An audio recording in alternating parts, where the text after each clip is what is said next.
Good morning, everyone. You join us for today's SEM Bureau event, Cementing Europe's Future, Action Through Policy. I'm your moderator, David Rose, and a very warm welcome to the over 500 of you who are joining us online for today's event. Wherever you may be, and if I can be honest with you, whether you're still in your pajamas or not at this time of the morning. Now, as many of you in our audience, our panelists, know, 2020 was a key moment for the cement industry, with the publication of its carbon neutrality roadmap in May of 2020. This was, of course, following the publication of the EU's Green Deal proposals. And this morning's event takes place at a critical time, I think, for all of us, whichever stakeholder group we represent today. It's right after July's publication of the Fit for 55 package. It's ahead of new EU policy initiatives on the sustainable built environment. For example, the review of the Energy Performance in Buildings Directive, the Construction Products Regulation, and more. So today, I think this is a very timely event to discuss these areas. Now, I'd like to just give you a quick overview of where we're going with our event up to lunchtime today. So we've got four main stages today. In a moment, I'll be interviewing SEM Bureau President Isidoro Miranda to get his views on Fit for 55, his aims and expectations for today's event, and to set the frame for our two panels that follow. We'll then go straight in without further delay into our first panel, and my panelists are already sat next to me, mic'd up and ready to go on that, where we look at a cement industry fit for 55.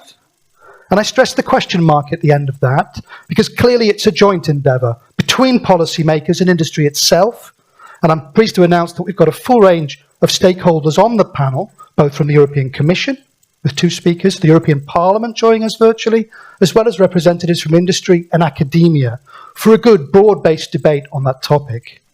We'll then, at the midpoint of that panel, also bring in a second speaker from the European Commission, the Director General of DG Taxud, Gerasimo Thomas, who will also bring us some evolved views on CBAM, which his DG has been instrumental in the development of.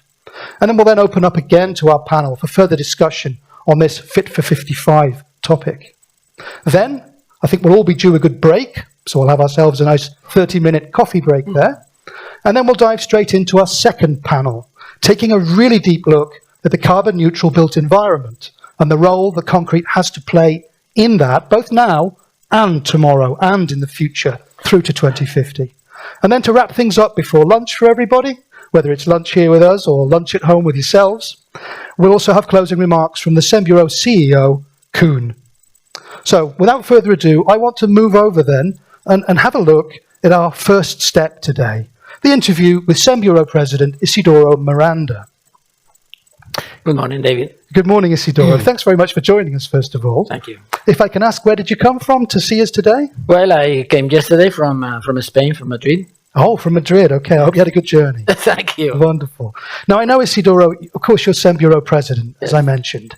But in parallel, you're also CEO of Holcim Spain. So you're also taking operational responsibilities.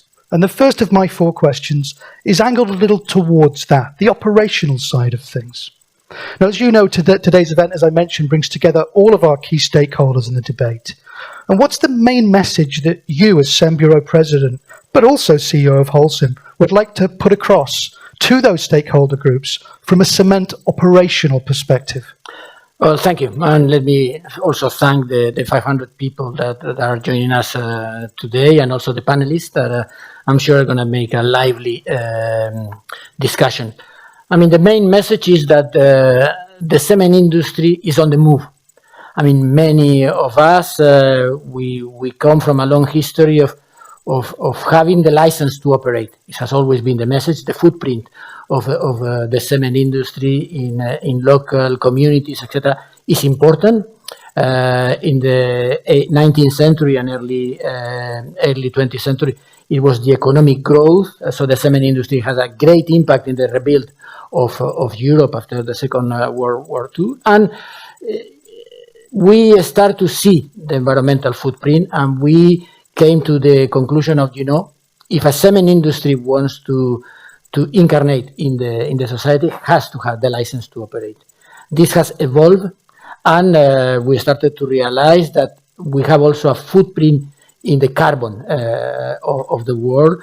Let's not forget that 6% of the CO2 emitted in the world comes from the manufacturing of cement, and we need to realize that. So we have started to work on that. Already the cement industry has reduced the CO2 emissions by 15% since 1990, the famous Kyoto Agreement, but we need to develop this further. The Green Deal by the European Commission in 2019, December, it was some kind of the starting point, the race towards 2050 for the decarbonization of Europe. So really, the cement industry wants to be a positive actor into this goal. So is it fair to say, I mean, thinking about your role as a CEO, and I know we also have other industry CEOs on both of our panels today, but I pose the question to you, is it the case now that you said the industry's on the move? Yes. I think probably from the policymaker perspective, their question is, how quickly are you moving? Is it fair to say that the issue then of decarbonisation is very much in the boardroom now of all of the players in the cement industry?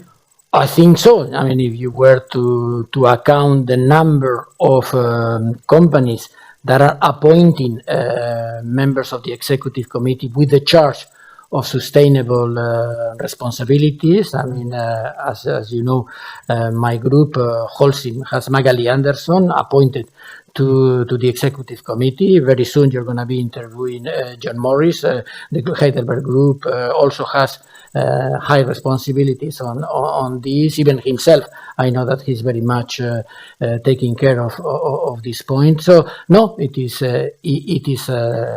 a real thing, and not only at the executive committee, even the boards, the representatives of the shareholders are asking, how are your goals? How are you achieving these goals? Okay, so this movement then is translating from your perspective into real action. Yes. Okay. So moving on to my second question then, let's look forward to today's event a little. What are you hoping to get from today's event? What are you hoping it's going to cover, and why? Well, first, it's a panel, so to get a dialogue among the panelists animated by you is the objective of this meeting. The second, it is very obvious what I said, the cement industry is on the move. I want the people from the European Commissions, the members of the Parliament that are going to be with us, the scientist community, to get really the impression that we walk the talk. It is not like, very nice. I mean, we are doing the real thing. I mean, we are investing a significant amount of our investments in reducing CO2 emissions. We are investing in alternative raw materials, decarbonate raw materials, be fly ash, be puzolan, be slag. We are also investing in the reduction of the emissions. We are developing on innovation many new methods to capture this CO2, and also why not to open with this panel and also with the society as a whole some open questions. For example, today the industry can capture the CO2. What do we do after? I mean, do we storage? Do we use it? The way the European Commission is moving today doesn't have a final answer to many of these things. Also, we need to compete. I mean, cement industry has a world market. I mean, cement into Europe is coming from very diverse places like Egypt. I mean, we need to compete with this industry. And I think the final objective of the European Commission is that the CO2 of the world goes down, not the CO2 in Europe. Mm-hmm. I mean, it's too easy to say, I'm going to decarbonate my country. I'm going to import everything, and my country is going to be zero emissions. Okay, yes, your country is going to be zero emissions, but the worldwide is not zero emissions. Oh, so you're highlighting the risk here then of carbon leakage, yes, which we'll clearly be talking about in our later panels.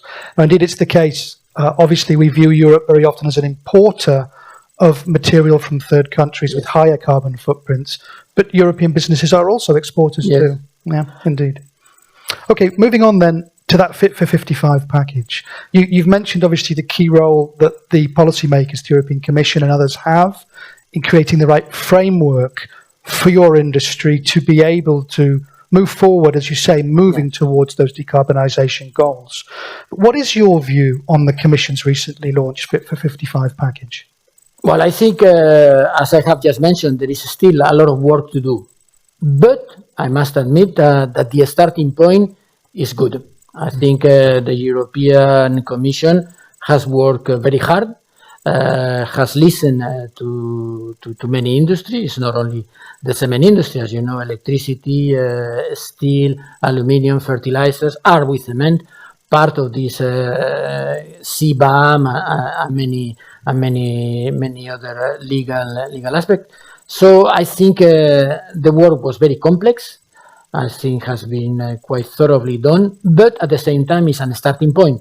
There is still a lot of work to do, and we want to express to the commissions, to the member of the parliament, that the cement industry wants to participate into this dialogue. And one thing that comes up always in these discussions, Will, and both of our panels today, is also the issue of the whole value chain approach. What's your view on this idea that the framework of legislation at a European level needs to look at cement, the industry, not only from the production aspect, but also across the whole value chain? Well, let me put you a very simple example. I mentioned at the beginning of my speech that 6% of the CO2 emitted in this world comes from the production of cement, okay? But 36%, 6 times more, comes from the coffee we took this morning, the shower we took this morning.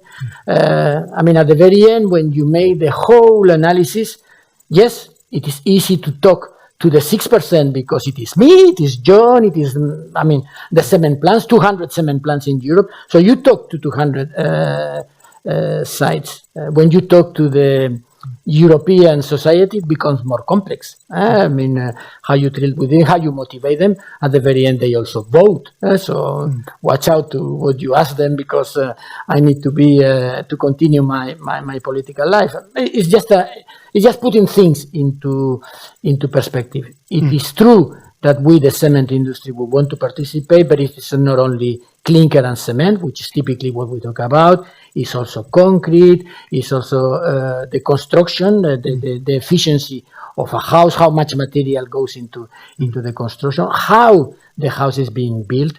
Today, the way we construct houses is still like in the 60s. How many of us choose a car? I mean, each one of us, I mean, oh, I want this color, I want this model. How many of us choose the house we live? How many of us, when buying or renting the apartment, ask for the electricity bill or the gas bill prior to renting? I mean, the reality is still very, very few.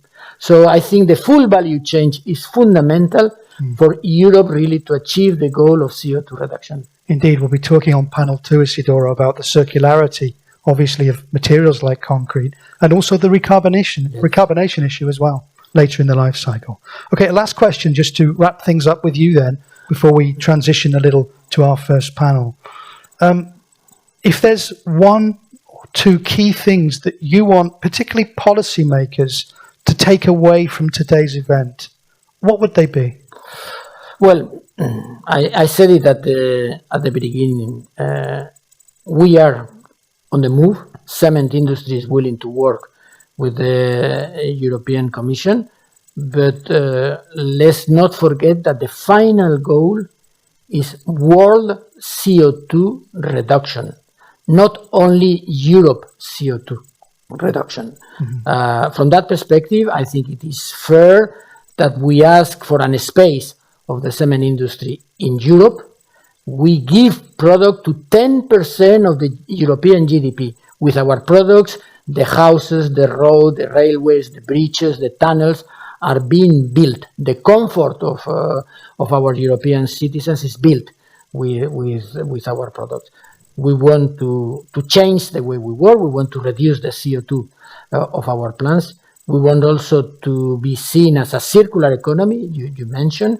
I mean, most of the waste in our cities, industrial waste, is being eliminated and used as a fuel in our cement plant. Today, 50% of all the fuels that we use in our cement plant comes from waste. And not only that, we can recycle the concrete in our house, in the houses and infrastructure. Today there are projects, for example, in France, Fast Carb, or the other day I was listening to a project in Austria, Rapid Carb, in which we take this concrete waste and we recarbonate. I mean, because 25% of CO2 emissions can be captured inside. So again, this emphasises the importance, as we Yes. talked about, of that whole value chain approach. So as takeaways then, I've captured from you, we talk about carbon capture, I've Yes. captured from you two main things then, that the cement industry has that role to play now and in the future, Yes. but also that it's happy to dialogue and move forward, but needs the right framework to do it too. For sure. Okay, with those words then, I'll say thank you, Isidoro. I'll give you a virtual round of applause David. from our Thank you. audience. Thank you. Thank you very much. Thank you. And we'll move on to the next step. And thank you very Thank much, you. Isidoro. So everybody, that's our opening step then, step 1 of 4. And we now transition quickly on to our second step, which will be our first panel, looking at a cement industry fit for 55, ? But before we dive into the panel, and I just would like to introduce the panelists now if I can too. So we'll be joined by, as I mentioned earlier, a wide range of panelists representing all of our key stakeholder views. We've got Metty Quinn, Head of ETS Implementation and Deputy Director at DG Klima. We'll be joined virtually by Maria Spiraki, an MEP of the EPP Group and involved in both the ITRE and ENVI committees. Thomas Wynne, bringing the academic perspective. He's a project researcher on environment and sustainable development at VUB here in Brussels. John Morrish, as Isidoro mentioned earlier, the CEO Western and Southern Europe of Heidelberg Cement. And joining us at the halfway stage, as I previously highlighted in our panel, will also be Gerasimus Thomas, the Director General of DG Taxud, who will be bringing his views on the debate so far, but also on the important issue of CBAM as well. But before I open up to the panelists and get their initial views, I think it's important we also start with you, our audience. And with this in mind, I'd like to draw your attention to the bottom of the feed that you're following. You'll find at the bottom, highlighted on a slide, hopefully you can see now, a little green tab that says Questions via Slido. You need to click on that and you'll be able to directly pose your questions, which will arrive via my mobile phone that I can give to the panelists. And we want to kick off through that. So click onto that now, everybody. And we're going to start off with a poll. I really want to know, and I think our panelists need to know, what you, our audience, think on this issue of Fit for 55, the cement industry. So we've got a range of options for you, and I'd ask you to choose the one that you feel is most appropriate. Our key question is, which policy measure is the most crucial for energy-intensive industries like cement to successfully decarbonise by 2030 and also looking forward, of course, to 2050? First option, a carbon border adjustment mechanism to equalise CO2 costs between the EU and third country or non-EU suppliers. That's CBAM, which is already getting a bit of traction, I can see. The second option, investment in breakthrough technologies such as CCUS, carbon capture, utilisation and storage. Thirdly, to reduce free allocation for industry to further incentivise companies to reduce emissions. Next, to encourage increased uptake of low-carbon cements, something we'll hear about also in panel 2 today. And last but not least, to reduce electricity costs for energy-intensive industries such as cement. So I'll give a moment to everybody to give their views on the on our key question for our panel.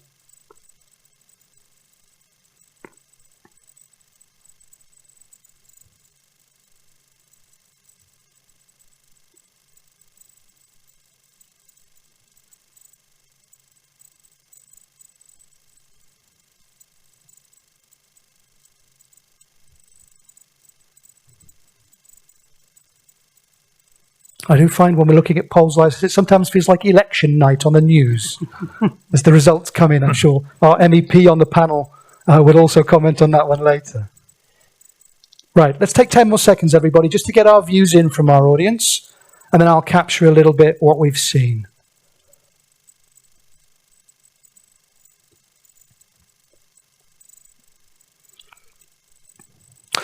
So interestingly for me, I think CBAM as our first option comes across as a key area that our audience view as obviously essential, mirroring, of course, the action we've seen from policymakers on CBAM recently.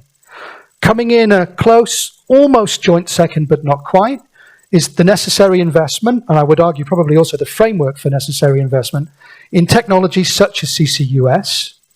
And equally, there's, oh no, that's definitely pulling ahead in second place now towards the end of the race. And equally, there's a certain amount of support for the idea of encouraging the uptake of low-carbon cements and similar products. Reducing free allocation and reducing electricity costs come in a distant third place here.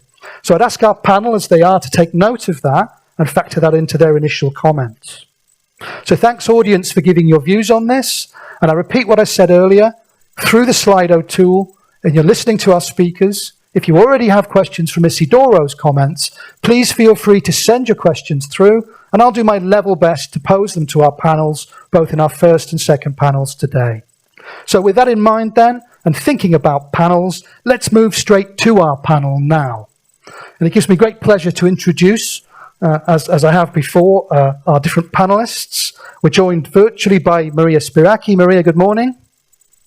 Good morning from the European Parliament. Sorry for not being here there. Basically, I have a strict obligation at 11. That's right, Maria, we know. To meet you virtually. Thanks, Maria, and thanks very much for joining us this morning. And Meti, of course, Thomas and John. Now, I'd like to kick off, if I can, with a similar question to all four of you. Meti, I'll start with you. Maria, then on to you. Thomas, I'll then come to you. And John, last but not least, I'll come to you. And my opening question really is a broad one, linking a little with what we've heard already.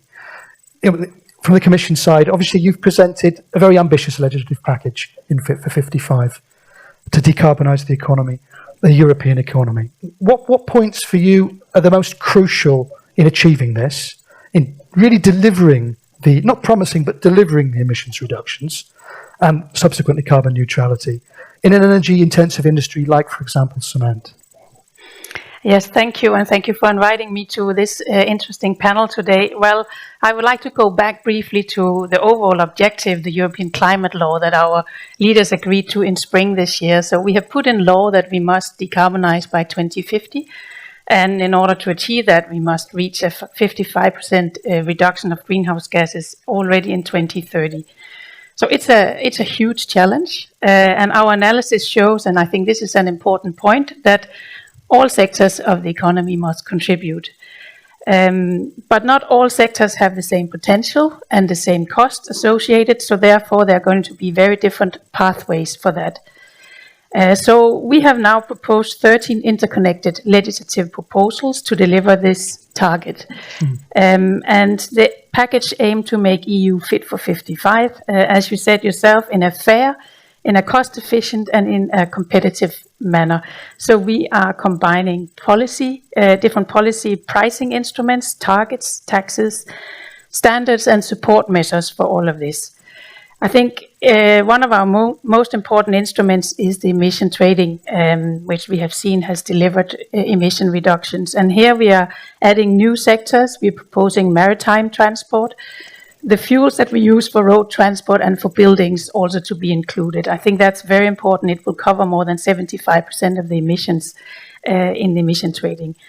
Increased targets for renewable energy with very much help for a massive deployment of renewables, which is important in order to get the green electricity that we need and enable the electrification of industry.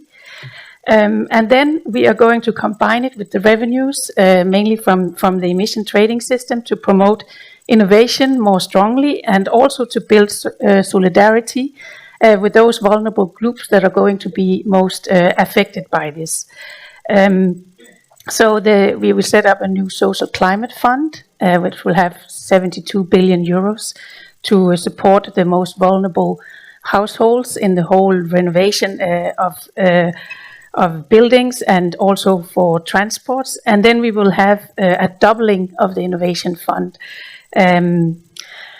But it is a challenging transition. And if we do it right, then we have the opportunity to decarbonize while also preserve local jobs and local production. So we very much welcome the carbon neutrality roadmap that was adopted by Semburo last year, and you mentioned already.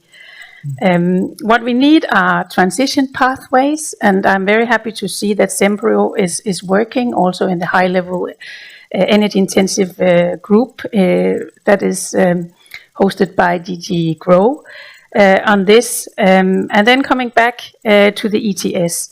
So we need to strengthen the ETS in order to achieve the 55% reduction target. So it's going to be tightened on all screws, so we can receive minus 61% reduction by 2030. This means that we can't continue, for example, the carbon leakage protection as we have always had it.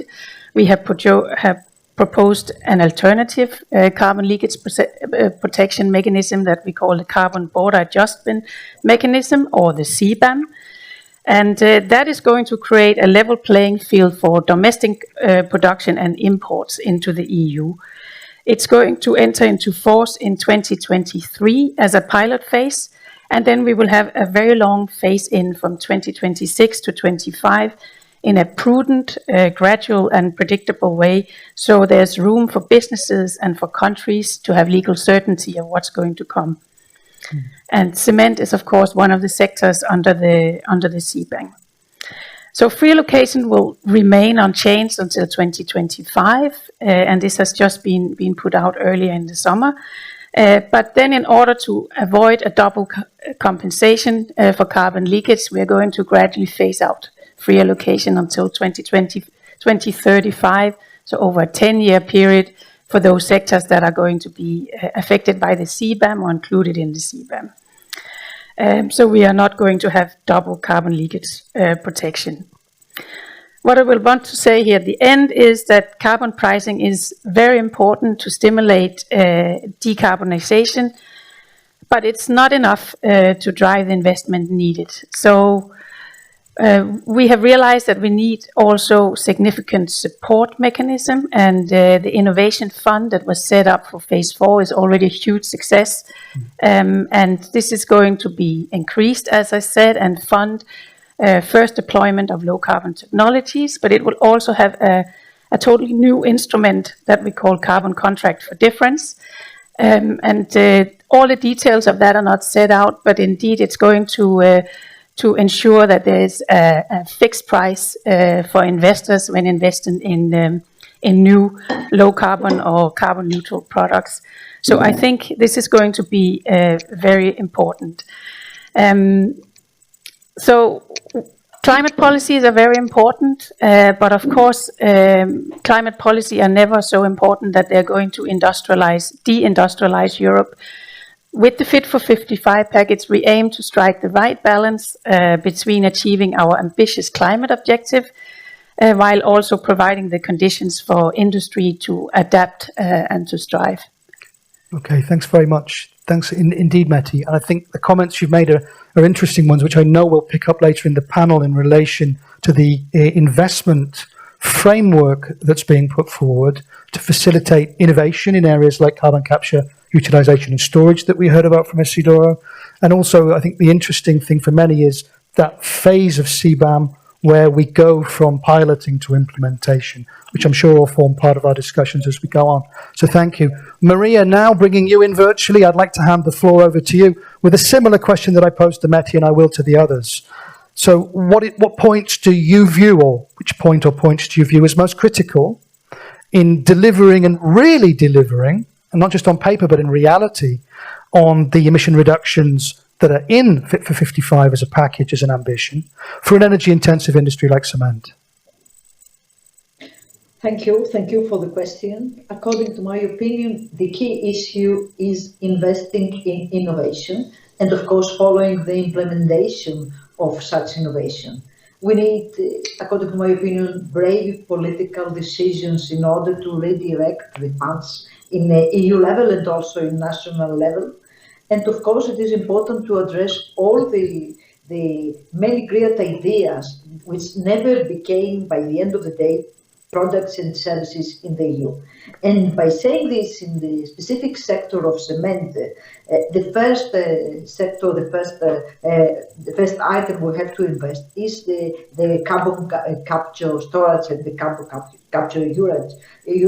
It is also the low clinker cement, and of course it is the use of low carbon gases for the industry, which is very, very energy intensive.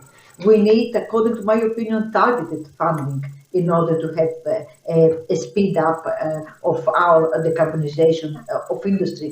And of course, we need structural measures.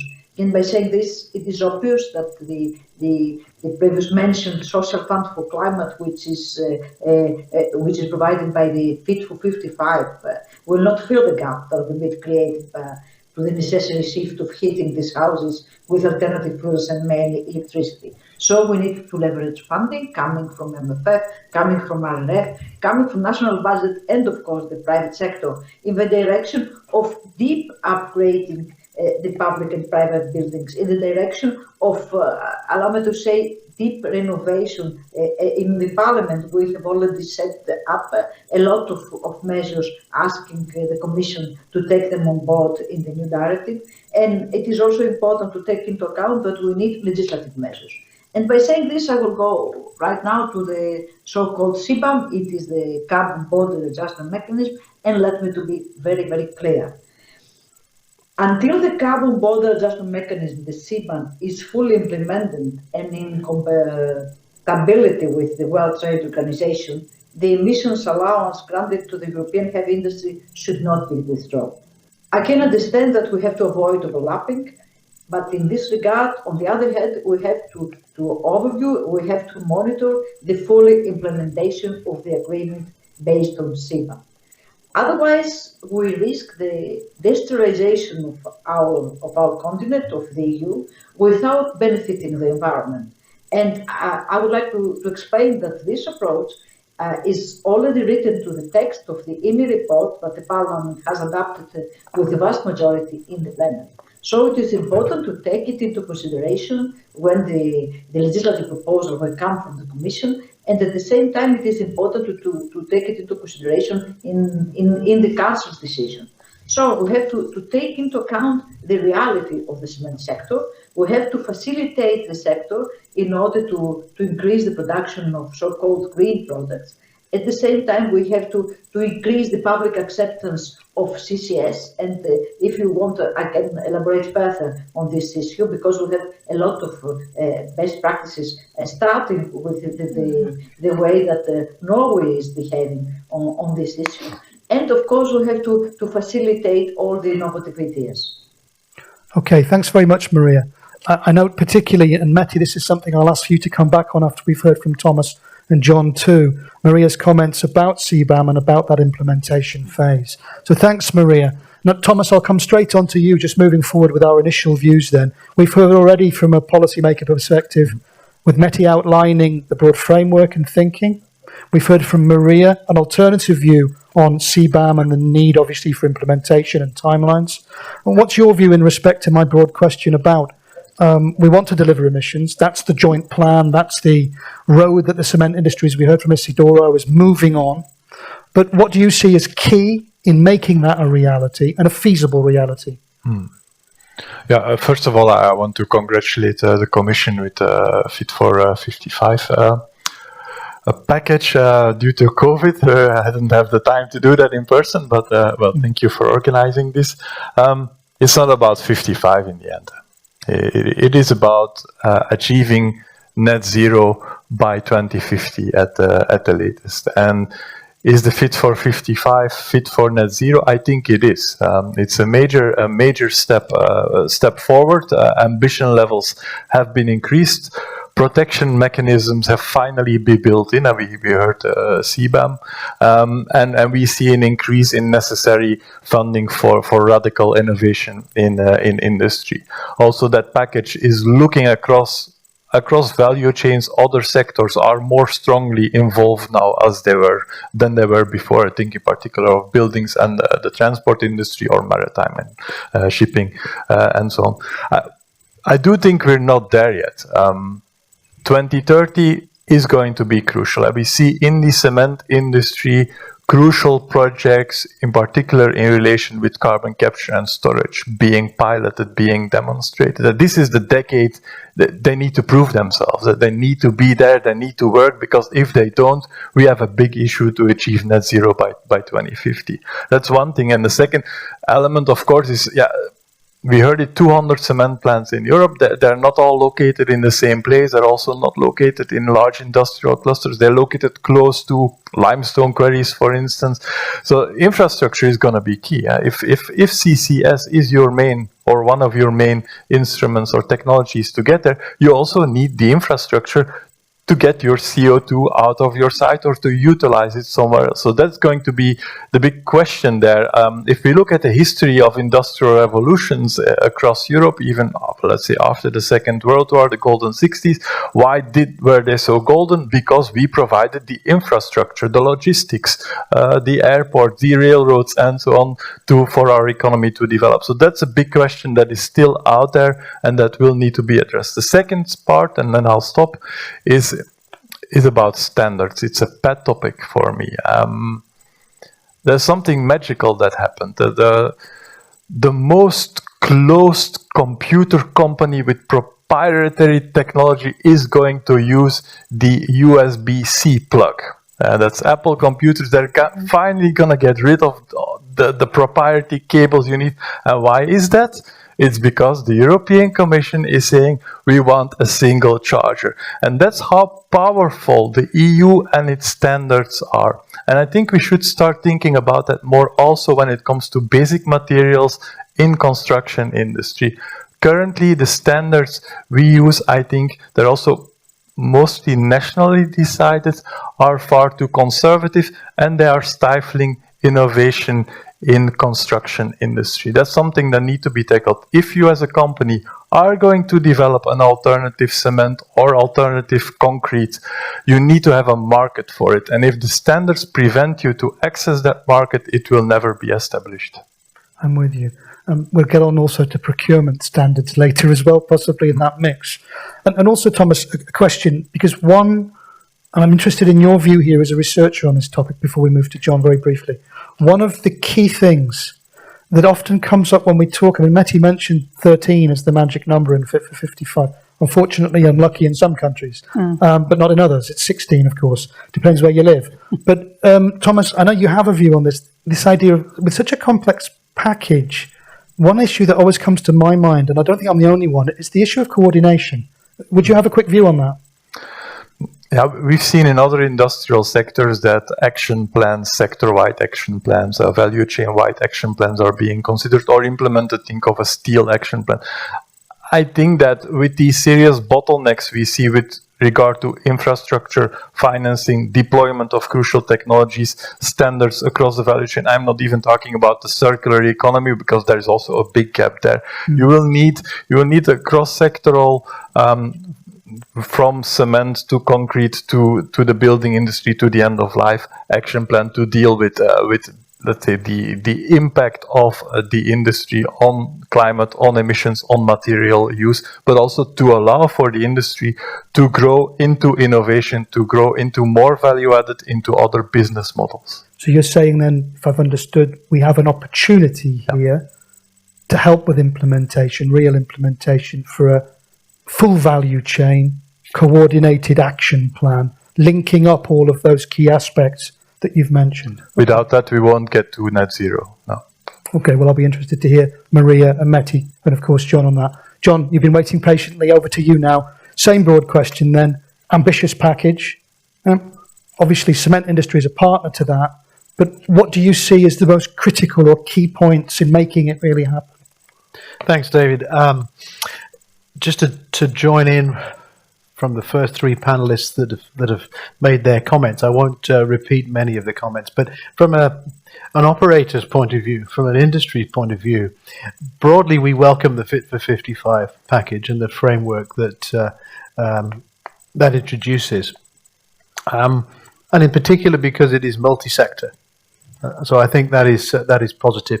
The key point for me out of that package that really needs to work for us to decarbonize is to have a CBAM that really, really works. and that is watertight. We think that we recognise that pilot phase moves from 2023 and then full implementation for 2026. We think that's too slow, and should be pulled forward, and full implementation could be earlier than that. I think, building on the comments made in particular from Thomas, CCUS is the second key lever that we think will be a major push for decarbonising the cement industry. 60% of our emissions come from our production process and the basic chemistry of reduction of a calcium carbonate. And so we're doing many efforts, making many efforts to reduce our energy usage and our fuels and our raw materials. But CCUS has got a major part to play, and I think a higher political emphasis and significant early stage funding of CCUS projects will have and also the infrastructure that needs to go alongside that, as Thomas mentioned, is key. And I think hand in glove with that is use cases. We can capture the carbon. We're actually making great progress in many companies around Europe to prove that we can capture carbon. We can store it. We need more use cases and more recognition of use cases so that we can move forward and produce e-fuels, for example, and many other products. So I think CBAM, watertight, as early as possible, getting introduced will work alongside real and rapid adoption of CCUS and the funding and the infrastructure that goes with that. Thanks, John. So, Meti, I'm going to come back to you since you started us off. Obviously, a few points have been raised there. We've heard from Maria that full implementation of CBAM needs to take place without ETS allocations being reduced, which I think differs a little from your approach. We've heard from Thomas about the need for a coordinating action plan for different aspects of the 13 parts of the package. And we've heard from John also with that statement that from the industry perspective, there's a need for full implementation to be faster because it's viewed as a little too slow, together with that need for investment support in what is so crucial as carbon capture and storage. Thomas also bringing up the point about the infrastructure as well. What would be your reaction to those comments? Many different comments. Indeed. Yes. So maybe first, CBAM is going to be a new instrument. It is not without challenges to implement it. So I think it's a cautious approach to have a few years first. We are going to collect data. And this is what we're going to do in the first 3 years. And this will also enable us to have a view and a review of whether we can cover what we call indirect costs. So the electricity, extra carbon costs on electricity. So that is a prudent approach that's been taken. And then I think it's also a very prudent approach to have a long phase in, phase out of CBAM and free allocation. We are very clear that we can't have double compensation. It's not going to be fair towards our international competitors, and we will be called on that if we do that. So we cannot do both at the same time. But with a long transition phase, we can gradually phase in the CBAM, phase in the levies that we're going to put on the imported goods, while we gradually reduce free allocation. And this means that knowing already now in 2021 that we are going to be out of free allocation as it was in 2035, we have a very long time where we have stability of what's going to come.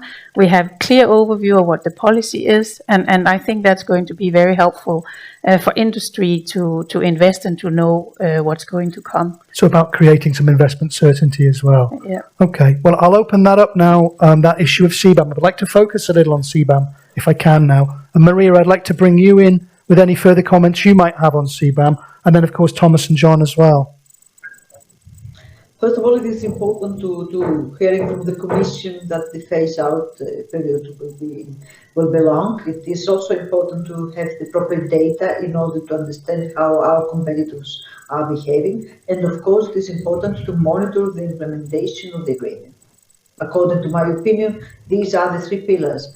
And let me say that at the same period, we have to have a very positive, a very ambitious approach when it comes to the instruments to support industrial decarbonization.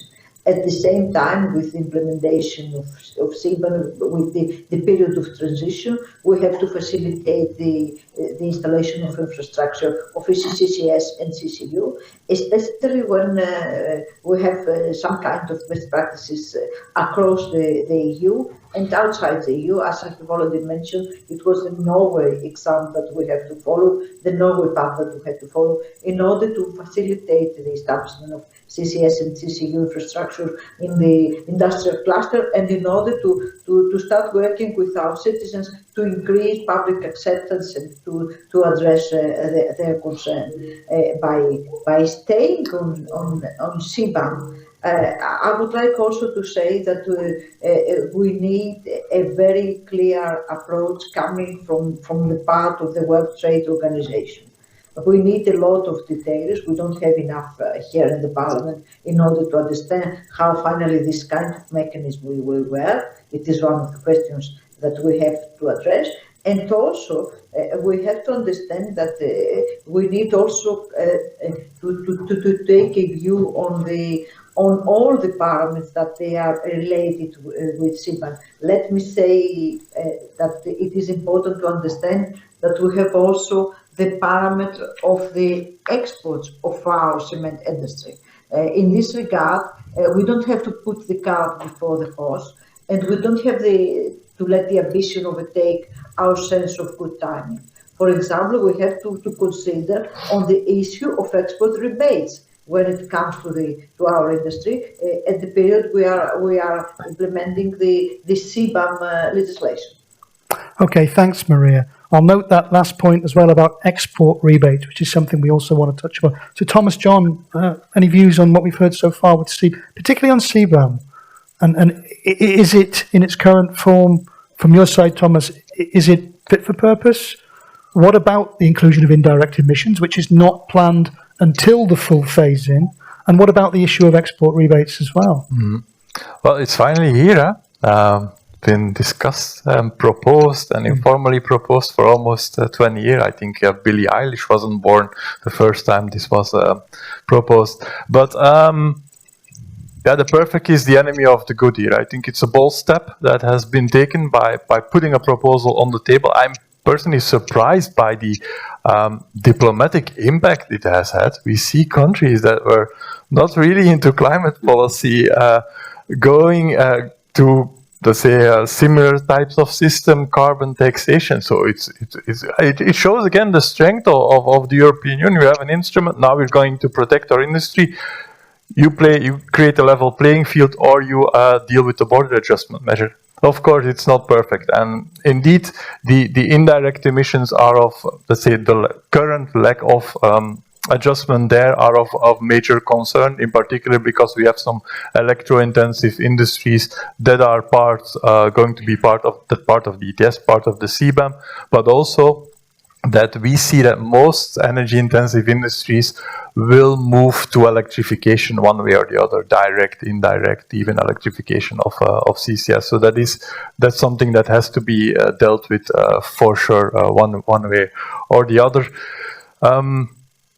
The export rebates, yes, it is something. I don't think it's the most important thing for cement, but it's definitely something other sectors like maybe steel and chemicals might complain about.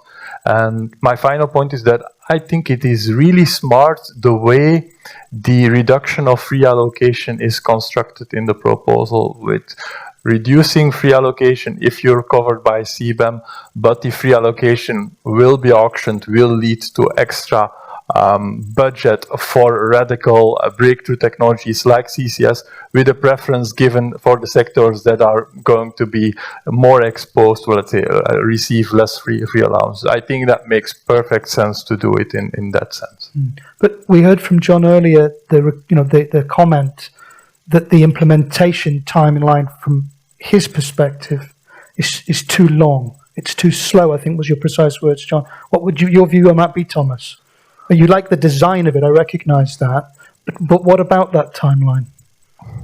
I think the timeline as it is currently quite ambitious. This is a trade-related proposal. The administrative complexity, although the proposal is only 30, 40 pages long, but the administrative underlying complexity, you need implementing provisions still. So it's going to take quite a bit of time to get this well done. It's good that the pilot phase is there. I'm hoping that with the EU being serious about implementing this, we will get a stronger reaction from our major trading partners. Both, let's say, positive, yeah, we go deal with you, or negative, yeah, there might be a case before WTO. Okay, John, and bringing you in. Yeah, okay, thanks. The point Thomas made about it being a bold step, well, I'd agree, and I think we would agree, and it's a good bold step, and in particular with multiple sectors being involved, and I think around the world it is being recognised. So I'd agree fully with that. When we come to the speed, politically, yes, I recognise the point that it might be politically moving quite quickly, but for business, it's not fast enough. And if I just give some basic reasons why, I mean, the existing cost for carbon, with the gap between the free allowances and what we actually produced, costs us between 8 and 10% in Europe. And in comparison to regions next to us around Europe, Morocco, Egypt, Turkey, and the side states. And so that is something that we've got to live with over a period of 3 to 4 years of implementation. And that's why we, and I would invite an acceleration, let's put it that way. And back to the point on CBAM, it needs to be designed very, very well, and the details need to be covered very, very well. Everybody is watching this, and in particular the neighbours and cement producers all around Europe. So that is the other point I'd make. I welcome the comments that you made about the pilot looking at the indirect emissions. That's very welcome. Obviously, electricity costs at the moment are at the height of any business person's concerns. It's extremely concerning at the moment. And for numerous countries in Europe, an export solution does need to be found, because those, back to Maria's point, there are businesses that have real concerns over exports, and how CBAM will work with that, and export rebates are welcomed. We've got 2 questions, in fact, relating to CBAM from our audience. Thank you, audience. I've got them. I'm going to use them for you. The first one links in with what we were talking about the need for good implementation. And Mette, this is a question a little oriented towards you, so I'll field it to you first. It's about the old MRV mechanisms. So it's monitor, report, verify. And the question for our audience is this. It's a statement first. The argument is the key for a successful CBAM is effective MRV mechanisms. And the question is, how do you see these, or is it feasible for these to be properly implemented by 2023? But I would completely agree. MRV is the key. It's also the key in the ETS to get the things right. We must have the data. Yeah. We have very strong data now on European industry that we have collected in order to have this reallocation. We don't have the same data available for all the industries in the rest of the world. There's a number of data that's publicly available, and we use this now, but it's really important that we also start or have this phase where we collect more data in order to get the mechanism right. Everything needs to have an underlying data frame in order to be implemented correctly. Indeed, I mean, there's obviously inherently the risk any policy that's rushed too much can sometimes turn out to be counterproductive in the medium to long term, respecting the urgency we've heard from industry. And also related to CBAM, again, there's another question sort of touching upon what John mentioned before. I'm going to quote here the French finance minister from the EU finance ministers meeting approximately 2 weeks ago here in Brussels, where he said energy prices are not going to drop off in 2022 as was predicted. They're going to keep going up. because EU energy policy couples gas prices with electricity prices. And John, you've raised this concern that within this whole mix of successful implementation of decarbonisation, cost is always a bottom line factor. Of course it is, for any industry. And you say costs are reaching now limits which are challenging to deal with. Yep.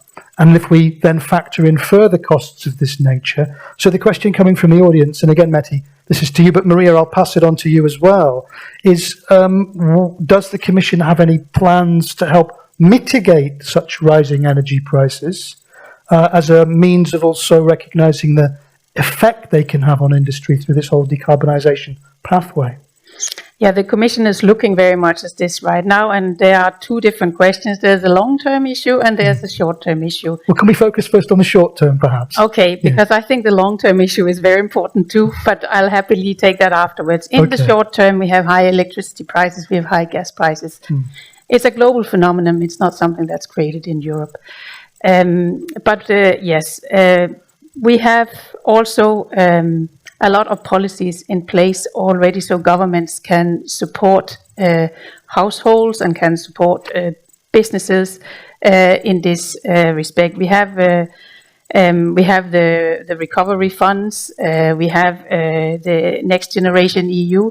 We have in particular the revenues from the ETS, where member states are having high revenues that are increasing because of the increasing price. So it's a national policy to support at this stage.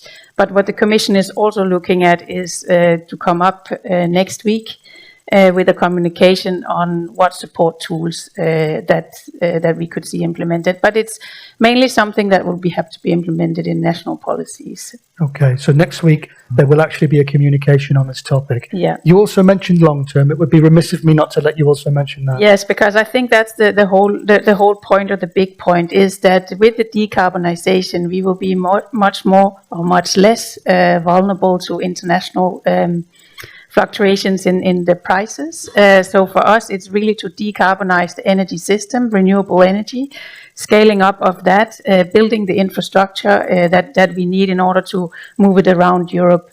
So the long-term strategy is that, and that will help us also in situations like we are in right now. Indeed, as we shift the energy mix more towards renewables, we will be less vulnerable. Thomas, you wanted to comment, and then I'll bring Maria in as well. It's something that has been bothering me for quite a while, that the way we price CO2 in our electricity via the ETS, it's not really fair in the sense that, for instance, your company, you might have a power purchase agreement with 90% renewables, but you pay the wholesale market price contract, and the wholesale includes CO2 for the whole electricity you buy, because it's priced at the margin, and the margin is natural gas. So we all pay too much for the CO2 in our electricity due to the way the ETS works and the power market works. And then we compensate that with a clumsy mechanism that is then decided by the member states. So it doesn't really work. I think this needs to be fixed one way or the other, because even if companies choose to move to green renewable electricity, they will still pay 10 times too much for the CO2 that they actually emit in indirect. Okay, so you clearly defined the problem there, Thomas, but I'm always interested also in solutions in a debate like this.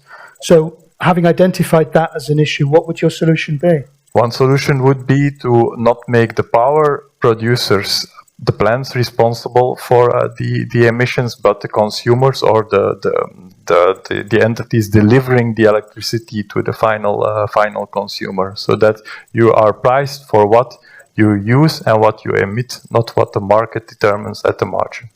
John, what would your view on that be from an industry perspective? Would that be helpful to you? What I could tell you is that I'd have to consider what his proposal, Thomas's proposal is. But he mentioned clumsy rules, but you know, the perfect is the enemy of the good. You're right. The clumsy rules provide us with some support from member states at the moment. So at the same time as us pushing forward with the Fit for 55 package, we're reviewing the state aid guidelines on the provision of those clumsy support and reducing that clumsy support for in the member states for electricity subsidies. So which means there's more cost on business. as we go forward and we've got to put all our efforts into CO2 reduction, we're having less help on our energy bills. And in a time like this, when power is at the top of the tree of our concerns over this winter, that's not helpful as we move forward for this transition. It almost links back, thanks John, a little to Thomas's point about almost some sort of coordinated action plan between all the different initiatives might help equalise some of these issues too. Maria, I don't want to keep you out of the debate with you being virtual, so I'd like to bring you in. We've heard a number of points there from Thomas, from Meti, and also a few points from John, and I want to give you a chance to pick up on which of those you'd like to. Well, I think that I fully agree that we have to change the model, we have to change the approach on how can we give the final price to the end users when it comes to electricity. But until then, we have to take immediately some kind of measures that they will affect the prices across the EU. Of course, the representative of the Commission, the Director General, has already said that it is a national competence. But we have first of all to proceed with voluntary joint procurements when it comes to the natural gas. We have to diversify our natural gas promoters, and it is important to say that now we are fully dependent from the Russian Gazprom, approximately by 90% when it comes to the natural gas in terms of the EU. The second issue is that we have to increase our strategic reserves when it comes to natural gas by choosing the different countries and different producers of natural gas in order to diversify our approach. And the third is the way we use the ETS revenues when it comes to the member states. Well, there is an obvious contradiction. We use the revenues coming from the ETS in order to subsidize fossil fuel, and we have to change it. We have to change it. We have to have a new approach. We have to modify the way that we are approaching it. We have to give incentives to the member states that they are using only renewables, and to the consumers that they are using only renewables. This is a case that we have to resolve it in not only in the short term but also in the long term, and that's why I fully agree with the Director General from the Commission. But we have to step up our investments by leveraging funding coming from the MFF, from the RRF, and from the private sector in order to have the proper infrastructure for having renewables and for storage renewable energy.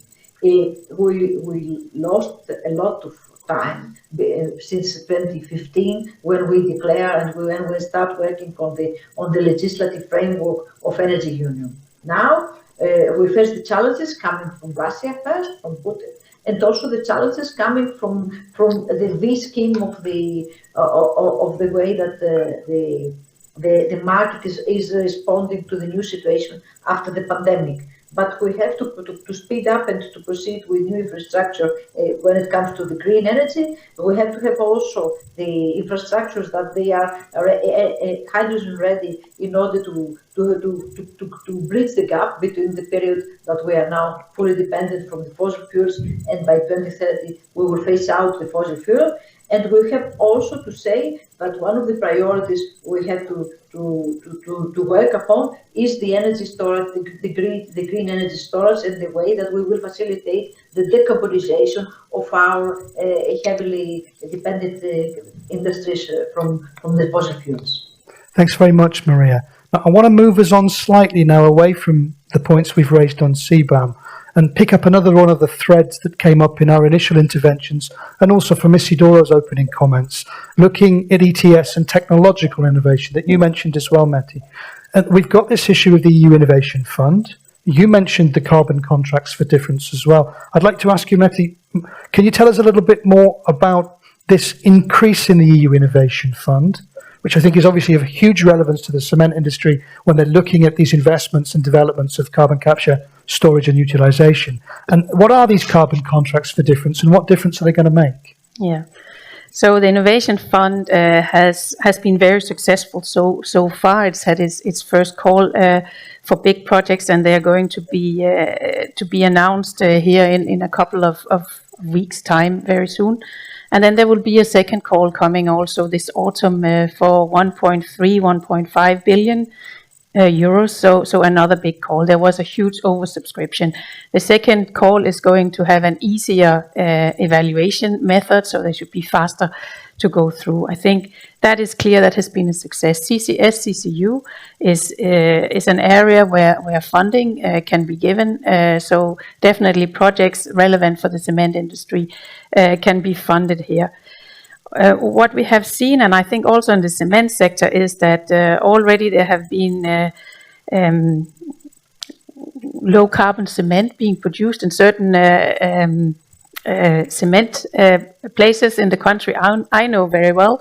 I know one of the plants there has put on market low carbon cement and has difficulties selling it. There were no buyers because the price was higher. And this is, of course, the problem, that we have a transition phase where such products are more expensive than the conventional fossil fuel cement. And what the carbon contract for difference will do is that it will guarantee a certain price to the producers.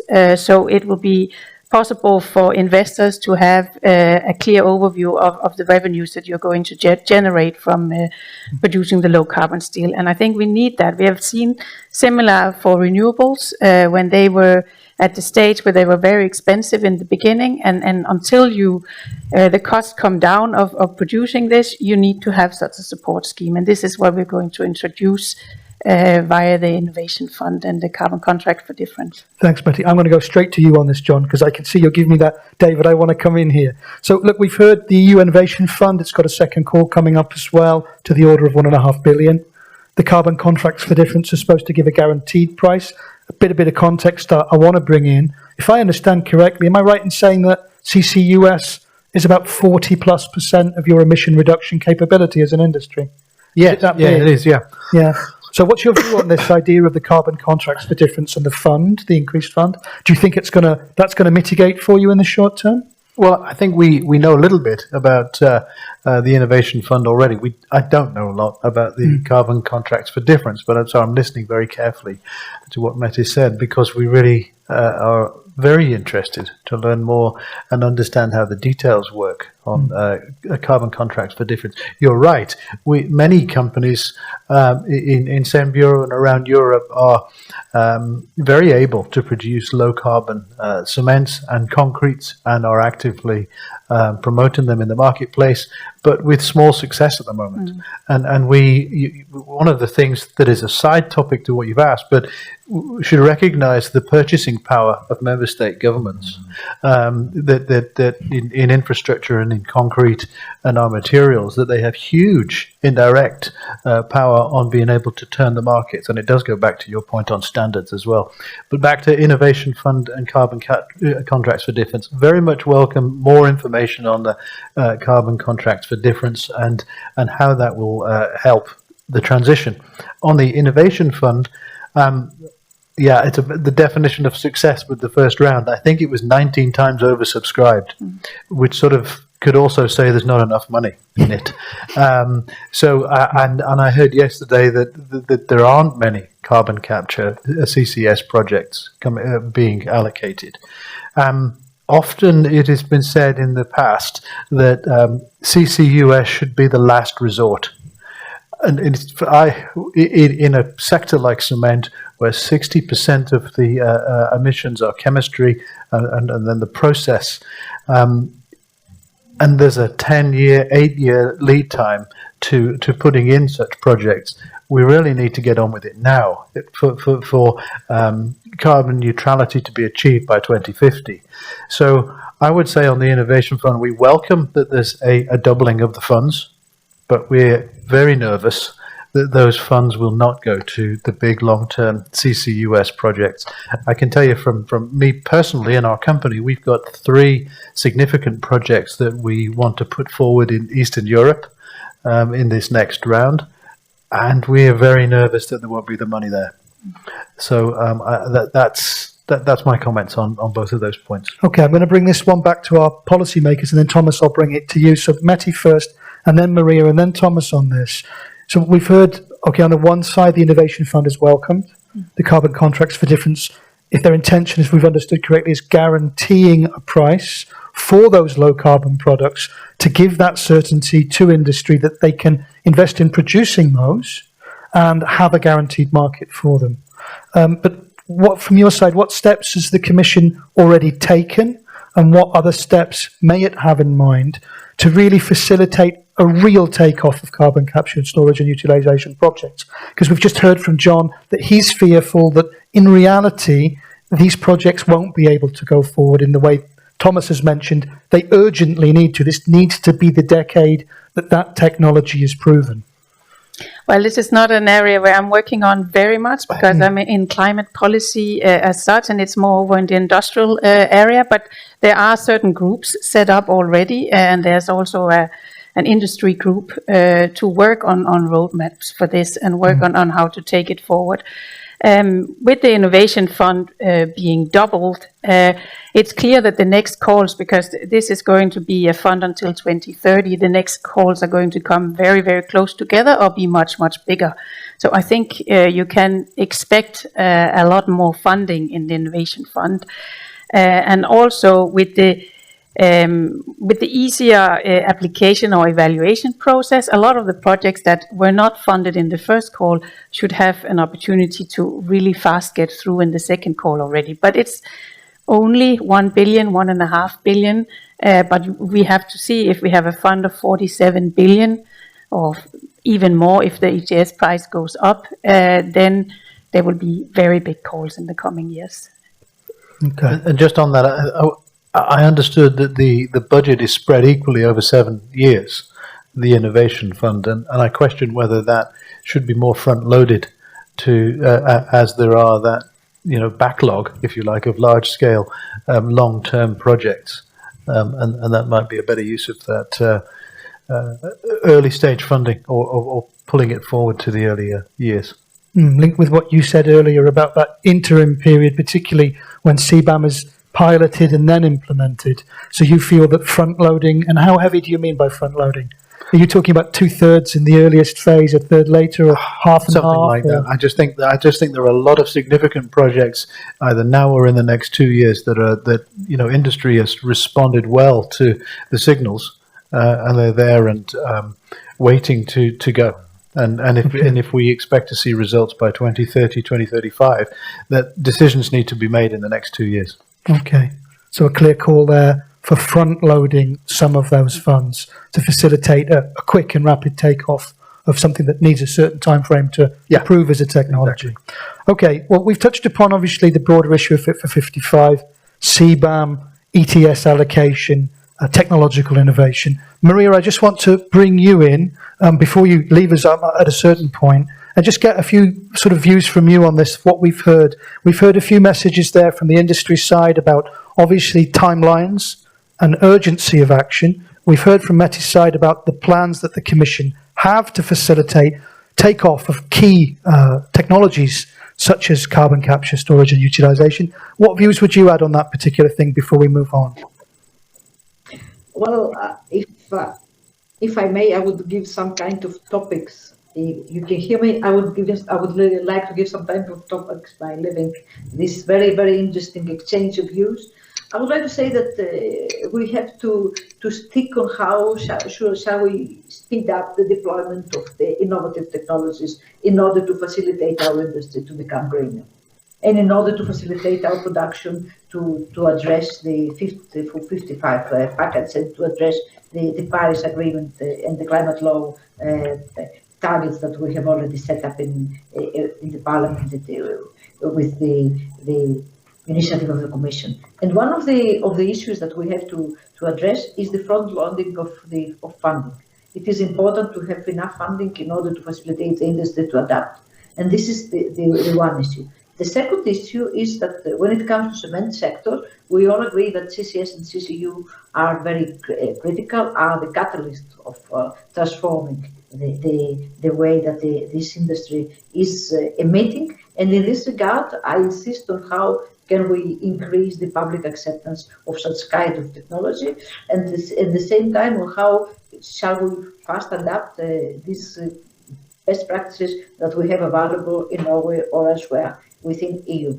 And the third question is how can we finally address our global competitors, and how can we finally achieve a global level playing field by using CBAM? We need a lot of details when it comes to CBAM in order to understand how it will work and how shall we have the monitor report and verification mechanism regarding the World Trade Organization competence. So it is important to elaborate further on this.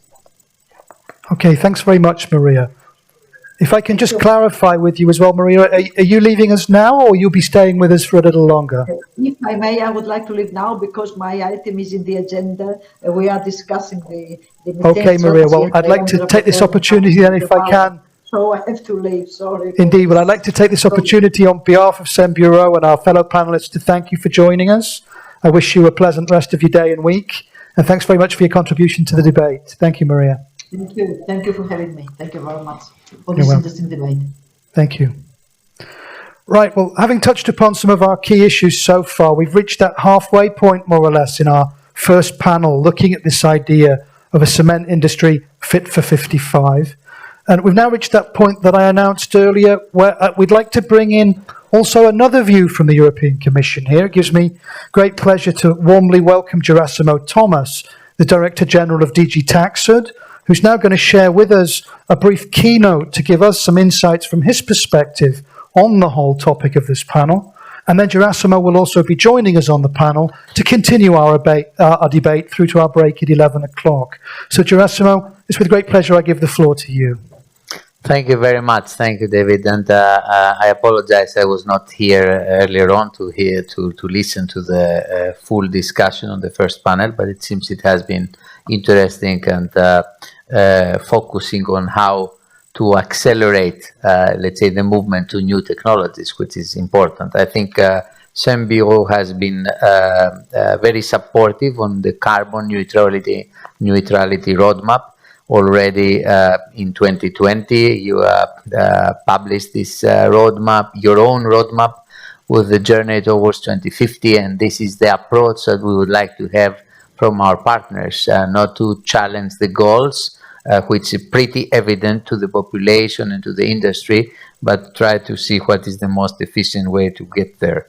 I would say, as a first message, beyond the vision that you have, I want to congratulate the industry, because the industry already in 2021, you had emissions of 114 million tons compared to free allocations of 115 million tons. And, you know, the industry is doing better. Your industry is the one that it is used as an example that, you know, emissions can go down. In 2019 already, there was a smaller difference, and now the industry is performing better.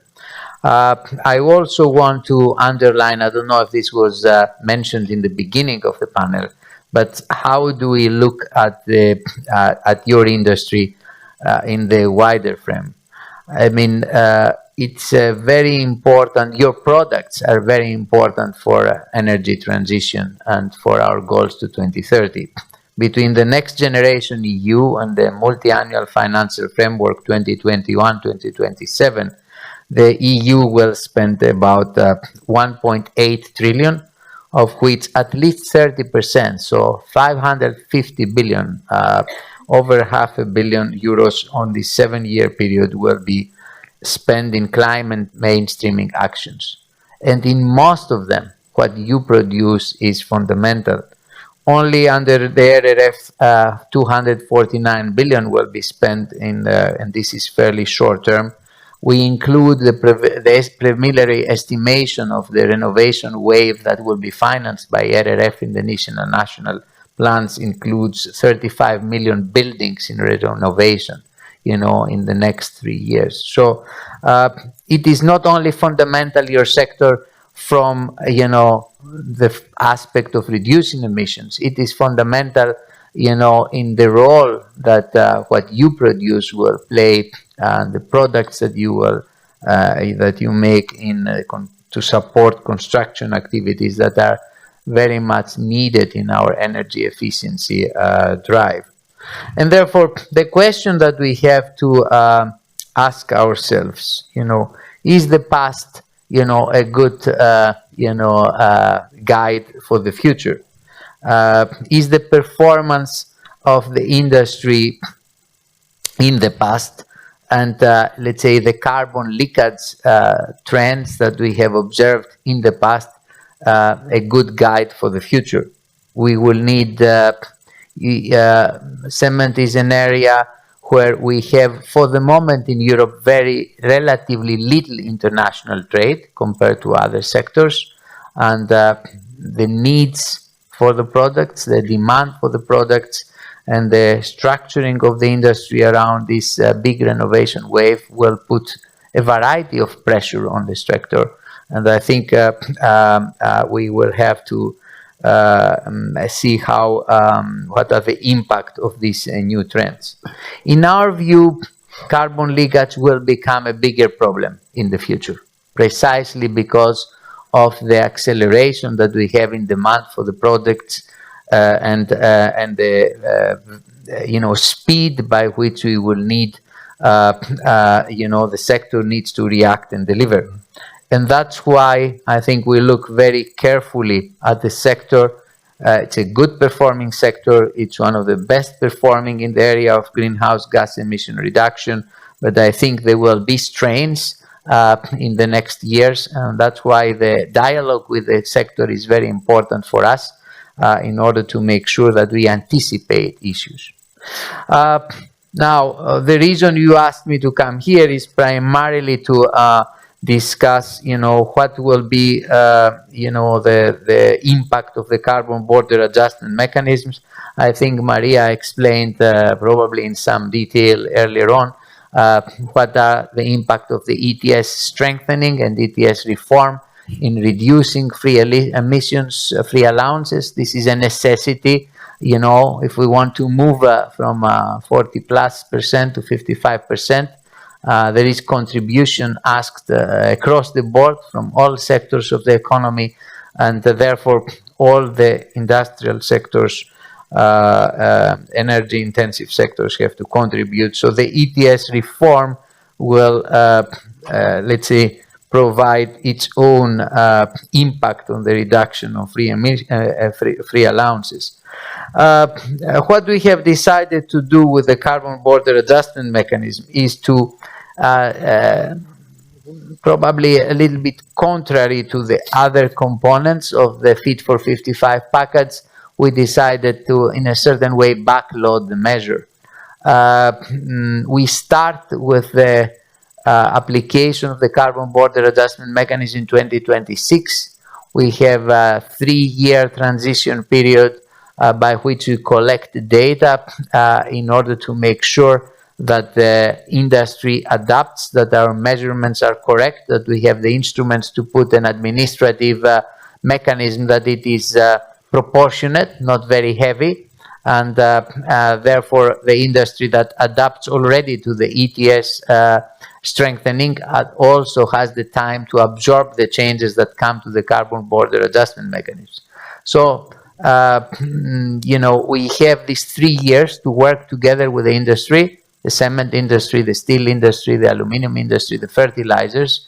The issues are, many issues are common, but there are also very different issues in each sector in order to find the good way to measure, in order to find the good way to have administrative simplicity, that it is not very heavy on the private sector. And yes, in order to give the time for our partners in producers in other countries to adapt. Because at the end of the day, carbon border adjustment mechanism is an environmental measure. And I think we will all win if producers in other countries become greener. This will be better for climate, this will be better for Europe, this will be better for the industry. The objective is not to raise money. The objective is not revenue per se. The objective is to give incentives, financial incentives, so that eventually producers around the world are greened. And this is why this 3 years period also gives us a sufficient time to engage in international diplomacy. All of you know that, and you notice through the press, that probably a lot of attention internationally is put on the carbon border adjustment mechanism. Probably, I would say, some would say, and I would say that more than it deserves, given that it is a fairly small measure, but it highlights the commonality of the issue that we have with all countries around the world. As we move, or we try to move to higher ambitions, higher ambitions, we all countries recognize that carbon pricing will become a necessary tool for those of you that you do not have it, and also carbon border adjustment mechanisms, or in general measures to deal with carbon leakage, will come to the forefront. Countries and companies around the world that didn't have carbon leakage issues, ministers or CEOs that didn't have carbon leakage on the top of their agenda, this is moving fast, on the top of the issues to deal with.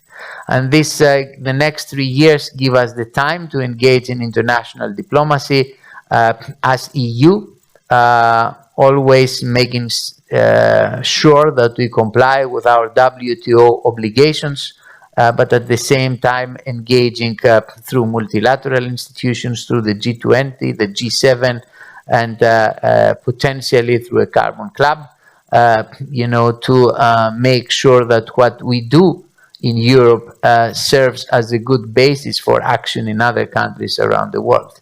You can see how successful ETS has been in, let's say, setting the pace for pricing mechanisms around the world. Over the years, more and more countries have, let's say, moved into carbon pricing tools. We will see that the G7 has made a specific commitment to look at carbon pricing, the role of carbon pricing in a more concrete way and coordinated way than we have done so far. There is such discussion among G20 finance ministers as well, and the same way carbon border adjustment is an issue that slowly comes on the top of the agenda. It would be pretentious to say that we have an agreement now in this year, or that we will have an agreement now in November on how exactly to deal with this. That's why we need this next couple of years to produce data and make sure that the policy action in Europe, at member states and internationally, is on a sound basis. We value very much the cooperation with the industry, the openness of your association to work with us, the openness to share data, the openness to make us understand the reality and make sure that the instruments that we make correspond to your needs. And we hope that while we are cooperating, at the same time you keep your drive in greening your industry as you have done in the past. And I think the Innovation Fund, as it was just mentioned, will be particularly accessible, let's say, for the sectors that participate in the CBAM. I will stop here and participate. Thank you very much, Erasmus, and please do join us on the panel here. Now, I'll pick up on a phrase you just used there at the end. To ensure the instruments we create meet your needs is your message to industry. But I'll bring in John, if I can, straight away with the comment you mentioned earlier on, the idea of the timeline for implementation of CBAM. And your comment was, from my side as an industrial CEO in the cement sector, I view that as too slow. So, Gerasimos, not wanting to put you straight on the spot, but you mentioned there that it's, and we recognise from what we've heard previously from Matti as well, from the Commission perspective, that you acknowledge the needs of audience, that you acknowledge the needs particularly of industry, but our industry representative here has already raised the point that for them the implementation timeline is too slow. Maybe I add to that. Please do. Too slow. You want us to do it faster? Yeah, you weren't here in the earlier phase. Thank you for your speech there, and just to elaborate on that, we can understand absolutely the 2-3 year period of learning and piloting, and I took on board your comments that said that the industry does not have a great trade intensity. I think that's increasing, though. In recent years, I think into the EU 2016 to 2020, imports increased by 50%. In some vulnerable countries, like your own in Italy, it was about 115%. So I think your comments that the industry over the next few years will positively have quite good demand because we are central to the infrastructure of greening Europe is very positive, but that is probably going to pull in more imports in the period between now and the full implementation of CBAM in 2026.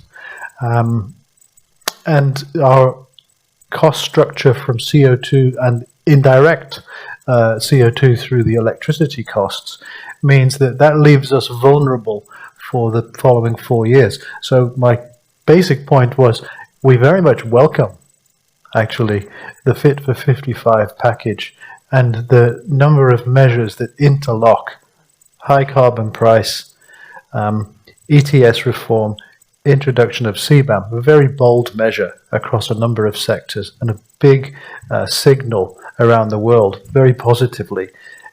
If we could accelerate the real implementation of CBAM a little faster, it would be even better. That was my basic point. Thanks, John, for elaborating. So, Gerasimos, what would be your response or reflection on that? Well, I would say everything is possible, no? We are in a co-decision phase, so, you can ask the Parliament to introduce some requests for accelerated timetable, and we will listen, and I think the Council might listen as well. So I think we have put together a proposal within 1 year with extensive public consultation, extensive analysis, consistency with other measures. But that's why we have a co-decision process, and that's why to listen to the Parliament, to the Council, and find, of course, the timetable that we have proposed. It needs to satisfy, the different sectors, and in our discussions with the industry, they know that we were discussing when to start the implementation. And whether we will be able to start earlier or not. We shouldn't forget, however, that we need a certain, whether we start, in 2026 or earlier, we need some time by which we are going to put together the administrative management of this instrument. We need that producers in third countries have a reliable, measurement of their greenhouse gas emissions production. I would love to think that all over the world this will happen fast, but I also observe that within Europe it took years to get it right. When we first had the first declarations of CO2 emissions per installation, the quality as an economist had a lot to be desired, and therefore we need to have a system by which measurement of CO2 emissions in third countries is reliable. There is a lot of discussion and legitimate debate on how we will control these self-declarations by industry. Some countries in the Council, they're asking us that it is a commission to do it. I don't think we are the most let's say, well-equipped body to do this, but I think what I know is that we have ideas on how to have a level playing field and quality in controlling the declarations. So we do need some time to put an instrument together. And for other sectors, I think the objective difficulties in, let's say, measuring the CO2 per installation might be a bit difficult. Then the indirect emissions, we have said explicitly that we will need more information to set the bar for indirect emissions. We were planning to introduce them immediately, and we listened to the industry, we listened to the arguments. The worst thing that you can do is to put an instrument that it is not functioning, it is not credible, because then... Indeed, if I can come in, that's something we touched upon in the panel earlier, this idea, and Mehdi put across very clearly that the Commission's thinking behind the instrument was to ensure that you have enough robust data such that it is a well-designed tool that doesn't require too much extensive renovation after it's been built, if you like. If I could just bring in a question also related to the indirect. Our audience have been pummeling me with questions on this topic over the last 5 or 10 minutes when you've been speaking, Gerasimos, and asking specifically about you mentioned you listened to the industry on indirect emissions, but what specifically under CBAM is the plan for compensating or recognizing indirect emissions within the system? The plan is to measure, to find the best way to measure that, the 65% of the emissions in steel production, in aluminium production, 65% of the production of a ton of aluminium that you import from country X depends on what type of electricity it has in. But it's not so easy in all countries and in all installations to measure what kind of electricity comes in. There are some countries that small countries that they have only coal electricity, and therefore it might be a priori easy to measure, but also in these countries you can get PPAs, and therefore as the market evolves and green the electricity production. So I think we need to have reliable ways to measure all the 4 sectors that we have engaged in CBAM. They are constructively discussing with us and providing data. That's a good thing from the European industry point of view, that we have collaboration from all sectors to make sure that we measure the electricity in CO2 intensity that goes to a particular plant and the installation.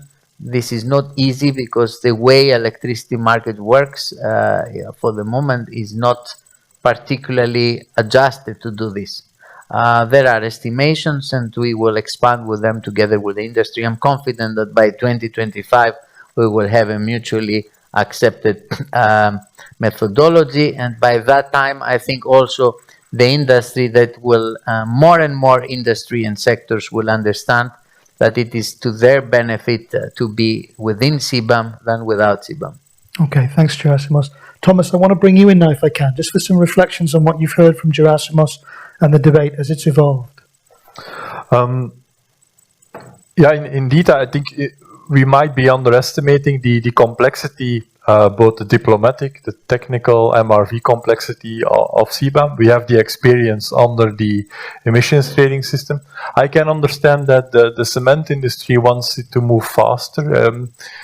From the perspective of an industry where most trade is located in the Mediterranean, in most cases by the same companies that are active in Europe that already know MRV, of a product that is not as complicated as all the steel and wrought aluminium and tubes and so on that will need to be analyzed under CBAM. So from that perspective, I can understand.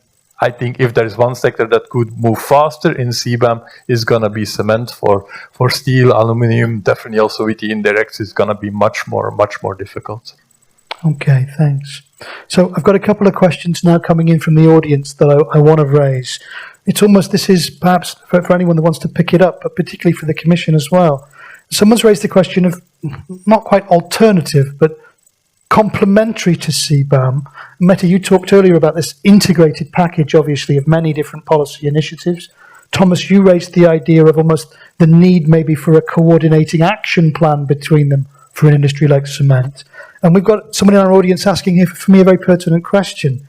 They're saying alongside CBAM, what about minimum product performance requirements for both EU and international products?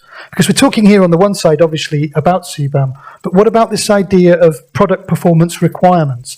Linking in with what we previously touched upon, perhaps, about the idea of incentivizing the uptake of those more Fit for 55 and Green Deal facilitating products that we want to see on the market. So I don't know what views you might have on that, Gerasimos, to kick us off.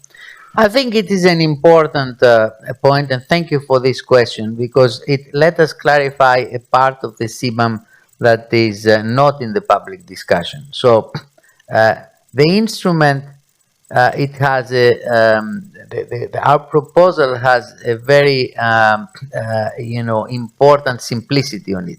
What do we do when we have built these instruments? What we calculate is the CO2 content of the ton of steel, of aluminum, of cement, nothing else.